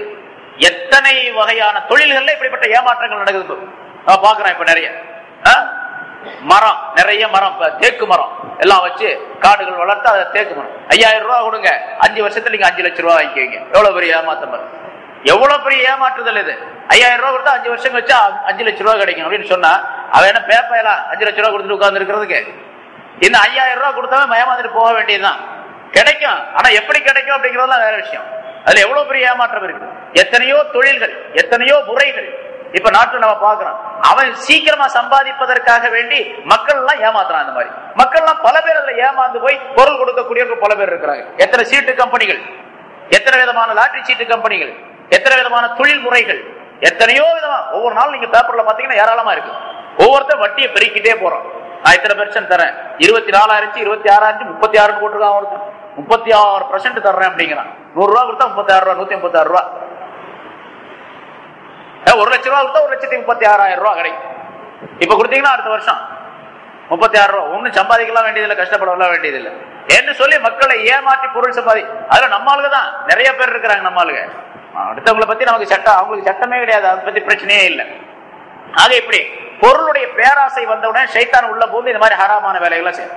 இந்த இடத்துல என்ன வரணும்னு கேட்டா, இதை சொல்லக்கூடிய இமாம் அபுல் லைஸ் ரஹ்மத்துல்லாஹி அலைஹி சொல்றாங்க, இந்த மாதிரி நேரங்கள்ல அல்லாஹ்வுடைய ஆயத்தை பற்றி நீங்கள் சிந்தித்து பார்க்க வேண்டும். வமா மின் தாப்பத்தின் ஃபில் அர்தி இல்லா அலல்லாஹி ரிஸ்குஹா அப்படின்னு அல்லாஹ் தஆலா சொல்றாங்க. அவங்க சொல்லி காட்டுறாங்க இத. இந்த பூமியில வசிக்கக்கூடிய எந்த பிராணிக்கும் அல்லாஹ் தஆலா உணவு கொடுக்காமல் இருப்பதே இல்லை. எந்த பிராணி, ஒரு எறும்பு, ஈ, எல்லாவற்றையும் அல்லாஹ் தான் உணவு கொடுக்கிறான். யானையை பாருங்க எவ்வளவு சாப்பிடுது. மனிதனை போன்று ஒரு 10 மனிதர் சாப்பிடக்கூடிய ஒரு யானை சாப்பிடுது, அல்லது 20 மனிதர்கள் 100 மனிதர்கள் சாப்பிடக்கூடியதும் கூட ஒரு யானை சாப்பிடணும். ஆனா அந்த யானை எங்கேயாவது வியாபாரம் செய்தா, எங்கேயாவது என்டர்பிரைஸ் இருக்குதா, ஏதாவது வேலைகள் செய்தா, தொழில் செய்தா, கடையில இருக்குதா, முதலாளியா இருக்கா, தொழிலா, எதுவுமே செய்யறது கிடையாது. ஆனா அதுக்கு அல்லாஹ் தஆலா அதுக்கு வயிறு நிறைய ரிஸ்க் கொடுக்குறான், வயிறு நிறைய கொடுக்குறான். 10 20 30 பேர் சாப்பிடக்கூடிய ரிஸ்க ஒரு யானை கொடுத்துறான் அல்லாஹ் தஆலா. ஒவ்வொரு நாளும் கிடைக்குது அதுக்கு. அப்படி கொடுக்கக்கூடிய அல்லாஹ் யானையை போன்று 10ல 1 20ல 1 30ல 1 இருக்கக்கூடிய வயிற்றுக்கு ஏன் ஜோறு கொடுக்க மாட்டான் என்ற எண்ணம் வந்தால் அந்த ஹிர்ஸ் போயிடும். அதனால இந்த ஆயத்தை சிந்தித்து பார்த்துக் கொள்ளவும். வமா மின் தாப்பத்தின் ஃபில் அர்தி இல்லா அலல்லாஹி ரிஸ்குஹா, பூமியிலே இருக்கக்கூடிய எந்த ஊர்வனமும், எந்த பிராணியும், எந்த உயிர் பொருளும் அல்லாஹ் அதற்கு ரிஸ்க் கொடுக்காமல் இருப்பதே கிடையாது என்பதை நினைவு கூர்ந்து பார்க்கவும் அப்படின்னு சொல்றாங்க. இரண்டாவது ஷைத்தான் வர்ற வழி சூல், கெட்ட எண்ணம், தவறான எண்ணங்கள். அடுத்தவரை பத்தி தவறான ஒருத்தர் போறாரு, இங்க இருந்து வெளியே ரோட்டுக்கு போறோன்னு வச்சுங்க, அந்த ஒயின் ஷாப் ஒண்ணு இருக்கு. அந்த இடத்துல ஒருத்தர் என்ன போல தாடி வச்ச ஒரு ஆள் அந்த ஒயின் ஷாப்பை தாண்டி அப்படி அங்க நின்று இருக்காரு. அப்படி போறாருன்னு வச்சுங்க, இருந்தாலும் தாடி எல்லாம் வச்சிருக்காரு, ஜிப்பாலாம் போட்டிருக்காரு, ஒயின் ஷாப்ல இருந்து போறாரு இருந்தாலே அப்படின்னு நினைக்க கூடாது. அவர் அங்க நின்று இருப்பாரு ஏதாச்சும் ஒரு வேலைக்காக வேண்டி. அவரை பத்தி சந்தேகமான எண்ணம் வந்துடக்கூடாது. அங்க இப்படி பல பேர் இருக்கிறாங்க. அஜித் அந்த பக்கம் போறாரு, எதுக்காக அப்படி போறாரு, எப்ப பார்த்தாலும் ராத்திரி நான் அங்கதான் பாக்குறேன் அப்படின்னு இவரு ஒருத்தர் சொல்லுவாரு. அவருடைய எண்ணத்துல, அவருடைய மூளையில அல்லாஹ் ஷைத்தான் வந்து பூந்து என்ன பண்ணுவான், அவர் என்ன பண்ணுவார், ஆமாமா நான் கூட பல தடவை பார்த்திருக்கிறேன். அவர் போய் இன்னும் 2 பேர்த்திட்ட சொல்லுவாரு. அவர் வந்து முத்தவள்ளிட்டு சொல்லுவாரு, அல்லது பிரசிடென்ட் சொல்லுவாரு, செக்ரட்டரி சொல்லுவாரு, என்ன அஜித்து ஒரு மாதிரியா நடக்கிறீங்க, நேற்று இருந்து ஒரு மாதிரியா இருக்கிறீங்க, ஆளா என்ன சரி அப்படின்னு அவரு கேட்பாரு. உடனே தகராறு ஆரம்பிக்கும். அவர் பக்கம் ஒரு கோஷ்டி, அந்த நிர்வாகிகள் பக்கம் ஒரு கோஷ்டி, இந்த மாதிரி பல தகராறு. இந்த தகராறுலாம் உண்டாகிறதுக்கு கெட்ட எண்ணம், ஒரே ஒரு ஆளுடைய கெட்ட எண்ணம் ஆரம்பமாயிடும். இதெல்லாம் சைத்தானுடைய வேலை. லேசா சொல்லி போட்டு போயிடுவாரு அவர் ஏதாச்சும் ஒண்ணு, உடனே அங்க பெரிய கலவரம் மூலக்கூடிய சூழ்நிலை ஏற்பட்டு விடும். அது சைத்தானுடைய ஆரம்பம். இதெல்லாம் சைத்தான் செய்யக்கூடிய செயல். முன்னாலே சொல்லியிருக்கேன்னு நினைக்கிறேன். 2 பேரும் ரொம்ப நெருங்கிய நண்பர்களா இருந்தாங்க. ஒருவர் எப்பவுமே பிரியறதே கிடையாது. 2 பேரும் அப்படிப்பட்ட இணை பிரியா நண்பர்களாக இருந்தாங்க. இந்த 2 பேர் சேர்ந்து இருக்கிற சைத்தானுக்கு அறவே பிடிக்காது. சேர்ந்திருந்தா அவன் காரியம் ஆகாது. அதனால அவங்க 2 பேர்த்தையும் பிரிச்சு வைக்கணும் அப்படின்னு நினைச்சான். எத்தனையோ உபாயங்கள் செஞ்சு பார்த்தா ஒன்னும் நடக்கல. 2 பேர்த்திட்டையும் வந்து ஏதாவது சூழ்ச்சிகள்லாம் செஞ்சு பார்த்தா 2 பேரும் ரொம்ப இணை பிரியா நண்பர்களாகவே இருக்கிறாங்க. சரி, இது சூழ்ச்சியினாலதான் வெல்ல முடியும் அப்படின்னு நினைச்சு 2 பேரும் ஒரு நாள் ஒரு தெரு வழியா போயிட்டு இருக்கிறாங்க. இவர் ஒரு பெரிய ஷைக்குடைய வேஷத்துல, பெரிய மனிதனுடைய வேஷத்துல ஷைத்தான் வந்தான். வந்து 2 பேர்த்துல ஒரு ஆளை கூப்பிட்டு உங்கள்கிட்ட கொஞ்ச நேரம் பேசணும் அப்படின்னு சொல்லி சொன்னான். ஏல நாங்க 2 பேரும் ஒண்ணுதான் சொல்லுங்க அப்படின்னு. இல்ல உங்கள்கிட்ட மட்டும் தனியா பேசணும். இல்ல நாங்க 2 பேரும் ஒரே ஆள் தான், நீங்க சொல்லுங்க, எதை சொன்னாலும் நாங்க 2 பேரும் பொருந்தி கொள்ளுவோம், அதனால சொல்லுங்க. இல்ல உங்கள்கிட்ட தனியா சொல்லணும் அப்படின்னு திருப்பி இவன் சொல்றான். இந்த ஷைத்தான் ரொம்ப அதிகமா சொன்ன உடனே அந்த நண்பன் என்ன சொன்னா, செல்லம் போய் கேட்டுதான் வாப்பா, என்னமோ பெரியவர் சொல்றாரு, போய் கேட்டுதான் வாய. அவனை கூட்டு வந்த உடனே நெல்லுக்குள்ள அரிசி இருக்குது, யார்ட்டையும் சொல்லாத அப்படின்னு சொல்லிட்டு போயிட்டான். இவன் சிரிச்சுக்கிட்டே இந்த நண்பன் வந்த உடனே என்ன சொன்னார் அந்த பெரியவர் அப்படின்னு சொல்லி கேட்டான். இப்ப சொல்லு என்ன சொன்னார் அப்படின்னு. ஆனா அந்த பைத்தியக்கார மாதிரி இருக்கான், நெல்லுக்குள்ள அரிசி இருக்குன்னு சொல்லிட்டு போறான் அப்படின்னு. ஏன்பா நெல்லுக்குள்ள அரிசி இருக்குன்னு சொல்றதுக்கு உன்னை வந்து கூப்பிட்டு சொல்லுவானா யாராவது? ஏன்னா பைத்தியகாரத்தனமா இருக்குது, அதெல்லாம் நீ வந்து என்னட்ட கதை விடுற, நீ ஒழுங்கா சொல்லு என்ன சொன்னாரு இருந்தாலும். அட இல்லப்பா இதைத்தான் சொன்னாரு, நெல்லுக்குள்ள அரிசி இருக்குன்னு சொன்னாரு. இல்ல நான் நம்பவே முடியாது. அதே எப்படி நெல்லுக்குள்ள அரிசி இருக்கும்? இதான் எல்லாத்துக்கும் தெரிஞ்ச விஷயமா, இதுக்கு போய் தனியா உன்ட்ட கூப்பிட்டு சொல்லணுமா? இதை நெல்லுக்குள்ள அரிசி இருக்கிறது எல்லாத்துக்கும் தெரிஞ்சதாச்சே. இல்லப்பா அதைத்தான் சொன்னான். இல்ல நான் நம்பவே முடியாது. ரெண்டு பேரும் பேசி கடைசியில தகராறாச்சு, ஒருத்தர் அடிச்சுக்கிட்டா ஒருத்தர் சேர்த்து போனான். என்ன வேலை பண்ணா சைத்தான் லேசா எப்படிலாம் இந்த மூட்டி விடக்கூடிய தேன் தொட்டு வைக்கக்கூடிய இந்த வேலையெல்லாம் இருக்கு பாருங்க, இதெல்லாம் சைத்தான் செய்வான். இது கெட்ட எண்ணத்தின் காரணமாக ஏற்படுவது. இந்த எண்ணம் ஏற்படக்கூடிய நேரத்தில் அல்லாஹ்வுடைய இந்த ஆயத்தை நீங்கள் நினைத்து பாருங்கள் என்று இமாம் ஃபக்ஹி அபுல் லைஸ் ரஹ்மத்துல்லாஹி அலைஹி சொல்லுகிறார். இன்ன பாவல் லன்னி இஸ்முன் வலா தஜஸ்ஸசு வலா யக்தப் பாதுகும் பாதா அப்படிங்கிற ஆயத்தை நினைப்பார்.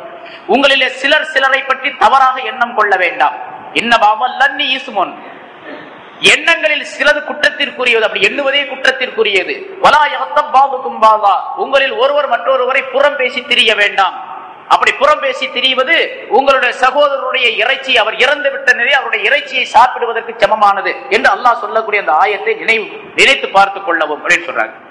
மூன்றாவது தூலுல் அமல், ரொம்ப காலம் இருக்கணும் இந்த உலகத்துல, ரொம்ப நாள் இருக்கணும். அதுக்கு என்னென்ன வழி அதெல்லாம் செய்யணும். அதான் முன்னாள் எங்கே போகாத. சில பேருக்கு இப்படி வெளியே போனா, இப்ப எல்லாம் ரொம்ப ரஷ், ரொம்ப டிராபிக்கான நேரம், வெளியே போனா ஏதாச்சும் ஒரு ஆபத்து ஏற்பட்டும், அதனால வீட்டுக்குள்ளேயே இருக்கு, எங்கேயும் போகாது. ஏன்னா வீட்டுக்குள்ள இருக்கிறதுக்கே காரணம் வந்து ரொம்ப நாள் நம்ம வாழணும் அப்படிங்கிற எண்ணம், ரொம்ப நாள் நம்ம வாழணும். இப்படி வரக்கூடிய நேரத்துல இந்த மாதிரி எண்ணம், ரொம்ப நாள் இந்த உலகத்துல இருக்கணும் அப்படின்னு ஒரு எண்ணம், பேராசை, வயசுல பேராசை வரக்கூடிய நேரத்துல இந்த ஆயத்தை நீங்கள் நினைத்து பார்த்துக் கொள்ள. வமா தத்ரி நஃப்ஸும் பிஅய்யி அர்லின் தமூத், பூமியிலே எந்த இடத்திலே ஒரு ஆத்மா மௌத்தாகும் என்று யாருக்குமே தெரியாது. மனிதன் எப்பொழுது மௌத் ஆவான் என்பது தெரியாது. ஐரமா தக்கூரு யுதரிக்கும் மௌத், நீங்க எங்க இருந்தாலும் மௌத் உங்களை வந்து சேரும் என்ற ஆயத்துக்களை எல்லாம் நீங்கள் நினைவித்து பார்த்துக் கொள்ளவும். இந்த எண்ணம் வருவதற்கின்றதே ரொம்ப நாளைக்கு வாழணும் அப்படிங்கிறனால சைத்தானுடைய. பிறகு சொல்லுகின்றார்கள், உலகத்துல ரொம்ப நிம்மதியா இருக்கணும், எல்லா சுகபோகங்களோடு வாழ வேண்டும் அப்படின்னு நினைக்கிறான் இந்த மனிதன். இதுவும் சைத்தானுடைய எண்ணம் தான், சைத்தானுடைய தூண்டுதல் தான். இந்த மனிதர் அமல் என்ற இந்த ஆயத்தை நினைத்து பார்த்துக் கொள்ளவும். அவர்களை நபியை நீங்கள் விட்டு விடுங்கள். அந்த காபிர்கள், உலகத்திலே இன்பம் காணக்கூடிய அந்த மனிதர்கள், அவர்கள் இந்த உலகத்தில் சாப்பிட்டுக் கொண்டிருக்கட்டும், சுகமாக இருக்கட்டும், அவர்கள் விரும்புகின்ற காலம், அவர்களுக்கு தவணை வருகின்ற வரைக்கும் சுகமாக இருக்கட்டும், சாப்பிட்டுக் கொண்டே இருக்கட்டும், அப்புறம் நம்ம பிடிச்சுக்கிறோம் என்று அல்லாஹ் தஆலா சொல்லுகின்றானே. இந்த ஆயத்தை நினைத்து பார். சுகமாக வாழக்கூடிய மனிதர்கள் எல்லாம் சிரமப்படக்கூடிய நிலை பின்னால ஏற்படும். அவத்துக்கு பின்னால் ரொம்ப பெரிய சிரமங்கள் ஏற்படும் அவர்களுக்கு. அல்லாஹ் தஆலா வேறொரு ஆயத்திலே சொல்லி, யௌம யுஅரதுல்லதீன கஃபரு அலன்னார் அஸ்ஹப்தும் தய்யிபாத்துக்கும் ஃபீ ஹயாத்திக்குமுத் துன்யா, காபிர்களுக்கு அல்லாஹ் தஆலா சொல்லக்கூடிய அந்த கியாமத்துடைய நாளையிலே, நீங்கள் உங்களுடைய சுகபோகங்களை எல்லாம் உலகத்திலேயே போக்கிக் கொண்டீர்கள். அல்யௌம துஜ்ஸௌன அஸாபல் ஹூன், இன்றைய நாளிலே உங்களுக்கு இழிவு தரும் வேதனை கொடுக்கப்படுகின்றது என்று அல்லாஹ் தஆலா சொல்லுவார். ஒருத்தர் ஒரு இறைச்சி துண்டை வச்சு, கையில இறைச்சி துண்டு ஒன்றை வைத்து ரொம்ப சுவையாக அப்படி சாப்பிட்டுக் கொண்டே இருக்கின்றார், சாப்பிட்டுக்கிட்டே இருக்கிறார், ரொம்ப சுவையாக சுவைத்து ரசித்து சாப்பிட்டுக் கொண்டே இருக்கின்றார். ஹஜ்ரத் உமர் ரலியல்லாஹு தஆலா அந்த பக்கம் போனாங்க, பார்த்தாங்க. உடனே அந்த ஆளை கூப்பிட்டு அந்த கையை தட்டி விட்டு, இறைச்சியை தட்டி விட்டு சொன்னாங்க, உலகத்திலேயே உள்ள இன்பத்தை எல்லாம் கழித்து விடலாம் என்று நினைக்கின்றாயா அப்படின்னு கேட்டாங்க. நம்ம என்னெல்லாம் சாப்பிடுறோம், அவர் ஒரே ஒரு இறைச்சி துண்டு தான் சாப்பிட்டாரு, சோறெல்லாம் கிடையாது, ரொட்டி கிடையாது, ஒரே ஒரு இறைச்சி துண்டை வச்சு அது பசிக்காக சாப்பிட்டுட்டு இருக்காரு. இந்த உலகத்திலேயே உள்ள இன்பங்களை எல்லாம் கழித்து விடலாம் என்று விரும்பி கொண்டிருக்கின்றாயா, அல்லாஹ் சொன்னதை நீ கவனிக்கவில்லையா என்று சொல்லி இந்த ஆயத்தை வாசித்து காட்டினார்கள். யௌம யுஅரதுல்லதீன கஃபரு அலன்னார் அஸ்ஹப்தும் தய்யிபாத்திக்கும் ஃபீ ஹயாத்திக்குமுத் துன்யா, உங்களுடைய ஹயாத்த துன்யாவிலேயே உங்களுடைய இன்பங்களை எல்லாம் நீங்கள் முடித்துக் கொண்டீர்கள், இன்றைய தினத்திலே உங்களுக்கு எந்த நன்மையும் கிடையாது, சுகமும் கிடையாது என்று அல்லாஹ் தஆலா சொல்லக்கூடிய இந்த ஆயத்தை நினைத்து பாருங்கள் என்பதாக, நினைத்து பார்ப்பாயாக என்று உமர் ரலியல்லாஹு தஆலா அந்த மனிதரிடத்தில் சொல்லி காட்டினார்கள். ஆக உலகத்திலே ராகத்தை தேட வேண்டும், நிஅமத்தை தேட வேண்டும் என்று நினைத்துக் கொண்டிருக்கக்கூடிய மனிதர்கள், ஷைத்தானுடைய ஊசலாட்டத்திற்கு உள்ளானவர்கள், அவர்கள் இந்த ஆயத்தை நினைவு கொண்டு பார்க்கவும். பிறகு பெருமை, தற்பெருமை அடிக்கக்கூடிய இல்லை. சில பேர் கிபுர் அல்லது தக்கப்புர் அப்படின்னு சொன்னா அதுவும் பெருமை அர்த்தம் தான். ருஜுபு அப்படின்னு சொன்னாலும் பெருமை அர்த்தம் தான். அடுத்தவரின் மீது பெருமை அடிப்பது தற்பெருமை அடிப்பது. இந்த கிபுர் அப்படின்னு சொன்னா, தக்கப்புர் அப்படின்னு சொன்னா பெருமையாக தன்னுடைய நடை, சொல் ஆகியவற்றிலே பெருமையாக இருப்பார், இதெல்லாம் பெருமையா இருக்கு. ருஜுபு அப்படின்னா தற்பெருமை, தன்னை பத்தி பேசக்கூடிய நேரத்துல மட்டும் பெருமையா இருப்பார். நான் அந்த காலத்துல பாருங்க அப்படின்னு ஆரம்பிப்பாரு. அந்த காலத்துல பாருங்க, நான் அப்படி இருந்தேன் இப்படி இருந்தேன். இவர்கிட்ட ஏதாச்சும் ஒரு விஷயத்த சொல்றதுக்கு ஒருத்தர் போயிருப்பாரு. அவர் போனவருடைய விஷயத்தை கேட்க மாட்டார், தன்னுடைய பெருமையை பத்தி சொல்லிக்கிட்டே இருப்பார். ரொம்ப பேர், பல பேர் நீங்க பார்க்கலாம், தன்னுடைய பெருமையே சொல்லிக்கிட்டே இருப்பார். இது தற்பெருமை, உஜுப் என்பதாக சொல்லப்படும். இந்த தற்பெருமையின் வழியாகவும் சைத்தான் உள்ளே நுழைந்து விடுகிறது. தற்பெருமையும் இருக்கக்கூடாது மனிதரிடத்தில். அந்த நேரத்தில் இந்த ஆயத்தை நினைத்து பார்க்கும்.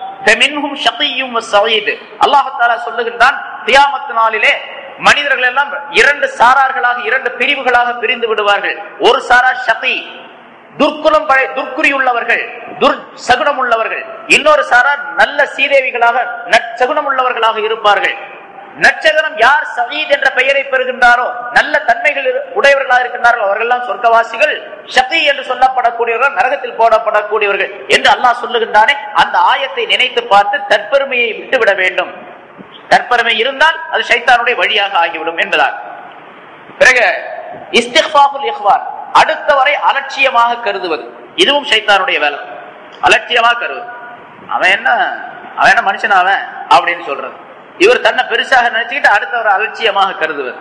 இந்த அலட்சியமாக கருதக்கூடிய நிலை வந்தால், தனக்கு பெருமை இருக்கின்றது என்பதாக நினைத்தால் இந்த ஆயத்தை நினைத்து பார்க்கவும். வலில்லாஹில் இஸ்ஸத் வலி ரசூலிஹி வலில் முஃமினீன். இஸ்ஸத் என்பதே, கண்ணியம் என்பது அல்லாஹ்வுக்கும் ரசூலுக்கும் மூமின்களுக்கும் தான் உண்டு என்று அல்லாஹ் தஆலா சொல்லுகின்றானே. அந்த ஆயத்தை நினைத்து பார்க்கவும். அந்த இஸ்ஸத் அல்லாஹ்வுக்கு தான் சொந்தம், அவனுடைய ரசூலுக்கு தான் சொந்தம் என்ற எண்ணம் வரக்கூடிய நேரத்தில் தனக்கு அந்த இஸ்ஸத் கிடையாது என்ற நிலை வந்துவிடும், எண்ணம் வந்துவிடும். இஸ்ஸத் தனக்கும் இருக்கின்றது என்பதாக நினைத்து பெருமை பாராட்டக்கூடிய நேரத்தில் சைத்தான் அங்கே வந்து விடுகின்றான். பிறகு ஹசது, பொறாமை. பொறாமையின் காரணமாகத்தான் ரெண்டு விலை, அது சைத்தான் ஆதம் அலைஹிஸ்ஸலாத்துக்கு சஜிதா செய்ய மறுத்ததற்கு ரெண்டு காரணம். ஒன்னு கிப்ர், பெருமை. இன்னொரு ஹசது, பொறாமை. நான் இவ்வளவு நாளா இருக்கிறேன், 70,000 வருஷம் 80,000 வருஷமா நான் அல்லாஹ் வணங்கிட்டு இருக்கிறேன், எனக்கு எவ்வளவு பெரிய அந்தஸ்து அல்லாஹ் தஆலா கொடுத்திருக்கிறான், இவ்வளவுலாம் கொடுத்து கூட சொர்க்கத்திற்குள்ளே பாதுகாப்பாளர்கள் ஒருவனாக நியமிக்கப்பட்டிருந்தான் ஷைத்தான். இப்படி எல்லாம் அந்தஸ்து இருக்க, இந்த மண்ணால இந்த பொம்மையை படைச்சு வச்சுக்கிட்டு இதுக்கு போய் சஜிதா செய்ய சொல்றானே அப்படின்னு சொல்லிட்டு ஒரு விதமான பொறாமையும் ஆதம் அலைஹிஸ்ஸலாம் அவர்கள் மீது வந்து விட்டது அவனுக்கு. அப்போ கிபுரும் ஹசதும், பெருமையும் பொறாமையும் வந்ததின் காரணமாக சஜிதா செய்ய மறுத்துட்டான். அந்த ஹசத் இருக்கின்றதை, பொறாமை இருக்கின்றதை, அதுவும் ஷைத்தான் வருவதற்கு வழியாகும். அதே மாதிரி ரியா, முகஸ்துதி. இதுக்கெல்லாம் ஒவ்வொரு ஆயத்தை சொல்லி காட்டி அல்லாஹ் சொல்லக்கூடிய இந்த ஆயத்துக்களை நீங்கள் நினைவு கூர்ந்து பாருங்கள், இந்த தீமைகள் எல்லாம் போய்விடும் என்பதாக அவர்கள் குறிப்பிடுகின்றார்கள். முகஸ்துதிக்காக வேண்டி ஒரு அமலை செய்வது, ஒரு வேலையை செய்வது, அதன் மூலமாக ஷைத்தான் உள்ளே நுழைந்து விடுவான். பிறகு புகுல், கஞ்சத்தனம், அதன் மூலமாகவும் ஷைத்தான் வந்து விடுவான். பெருமை, அதான் முதல்ல சொன்னது. தமிழ் பேராசை, உலகத்தினுடைய பேராசை, பொருள் கிடைக்க வேண்டும், மற்ற அந்தஸ்துகள் கிடைக்க வேண்டும், பதவி கிடைக்க வேண்டும், பட்டம் கிடைக்க வேண்டும் என்றெல்லாம் பேராசை கொள்வது, இதுவும் ஷைத்தான் நுழைவதற்கு வழியாக ஆகும். இப்படி 10 விஷயங்களை அவர்கள் சொல்லி காட்டி ஷைத்தான் இந்த வழிகளில் எல்லாம் உங்களிடத்தில் நுழைந்து விடுவார், ஆகவே ஷைத்தானுடைய வழிகளை நீங்கள் அடைத்து விடுங்கள் என்பதாக குறிப்பிடுகின்றார். இங்கே அல்லாஹ் தஆலா சொல்லக்கூடிய இந்த ஆயத்திலே அபா வஸ்தக்பர, அவர் சஜிதா செய்வதற்கு விலகி கொண்டான், பெருமை அடித்தான். அவன் காபிர்களில் உள்ளவனாக ஆகிவிட்டான், நிராகரிப்பவர்களில் உள்ளவனாக ஆகிவிட்டான் என்பதாக சொல்லி காட்டி ஷைத்தானுடைய அந்த முடிவை இங்கே குறிப்பிடுகின்றான். அவன் லானத்து செய்யப்பட்டவனாக, சபிக்கப்பட்டவனாக, அல்லாஹ் தஆலாவுடைய என்னுடைய அருளை விட்டு தூரப்படுத்தப்பட்டவனாக. சாபம் என்று சொன்னாலே அல்லாஹ்வுடைய அருளை விட்டு தூரப்படுவது என்பதாக பொருளாகும். அல்லாஹ்வுடைய அருளை விட்டு தூரப்பட்டவனாக அவன் ஆகிவிட்டான். ஆகவே ஷைத்தானுடைய அந்த செயல்கள் இந்த இன்சானிடத்தில் வரக்கூடாது என்பதற்காக வேண்டி அல்லாஹ் தஆலா இந்த ஆயத்தை சொல்லி காட்டி எச்சரிக்கையும் செய்கின்றான். ஆதம் அலைஹிஸ்ஸலாம் அவருடைய சிறப்பை தெரியப்படுத்துகின்றான்.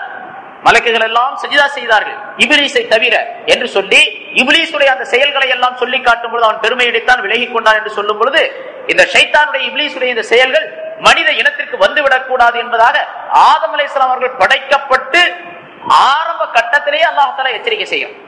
ஷைத்தான் உலகத்துக்கு வந்த பின்னால மட்டுமல்ல, ஆரம்ப கட்டத்திலே எச்சரிக்கை செய்கின்றான், நீங்கள் ஷைத்தானுடைய செயல்களை பின்பற்றி விடாதீர்கள், ஷைத்தானுக்கு இலக்காகி விடாதீர்கள் என்பதை அல்லாஹ் தஆலா எச்சரிக்கை செய்து மனித வாழ்வுக்கு ஒரு அழகான முன்மாதிரியை இந்த ஆயத்தின் மூலமாக சுட்டி காட்டுகின்றான். எனவே தெரிந்து கொண்ட நாம் எப்படியெல்லாம் ஷைத்தானிடத்தில் தப்பித்துக் கொள்ள வேண்டுமோ அந்த வழிகளின் மூலமாக, வழிகளை செய்து அதன் மூலமாக நாம் ஷைத்தானுடைய அந்த ஊசாட்டங்களிலிருந்து தப்பித்து அல்லாஹ் தஆலாவுடைய அருளை பெறுவதற்குரிய வழிகளை எல்லாம் தேடிக்கொள்ள வேண்டும். அத்தகைய நல்ல பாக்கியத்தை நம் அனைவருக்கும் அல்லாஹ் தஆலா தந்தருள்வாராக. வ ஆகிர் தஅவானா அல்ஹம்துலில்லாஹி ரப்பில் ஆலமீன்.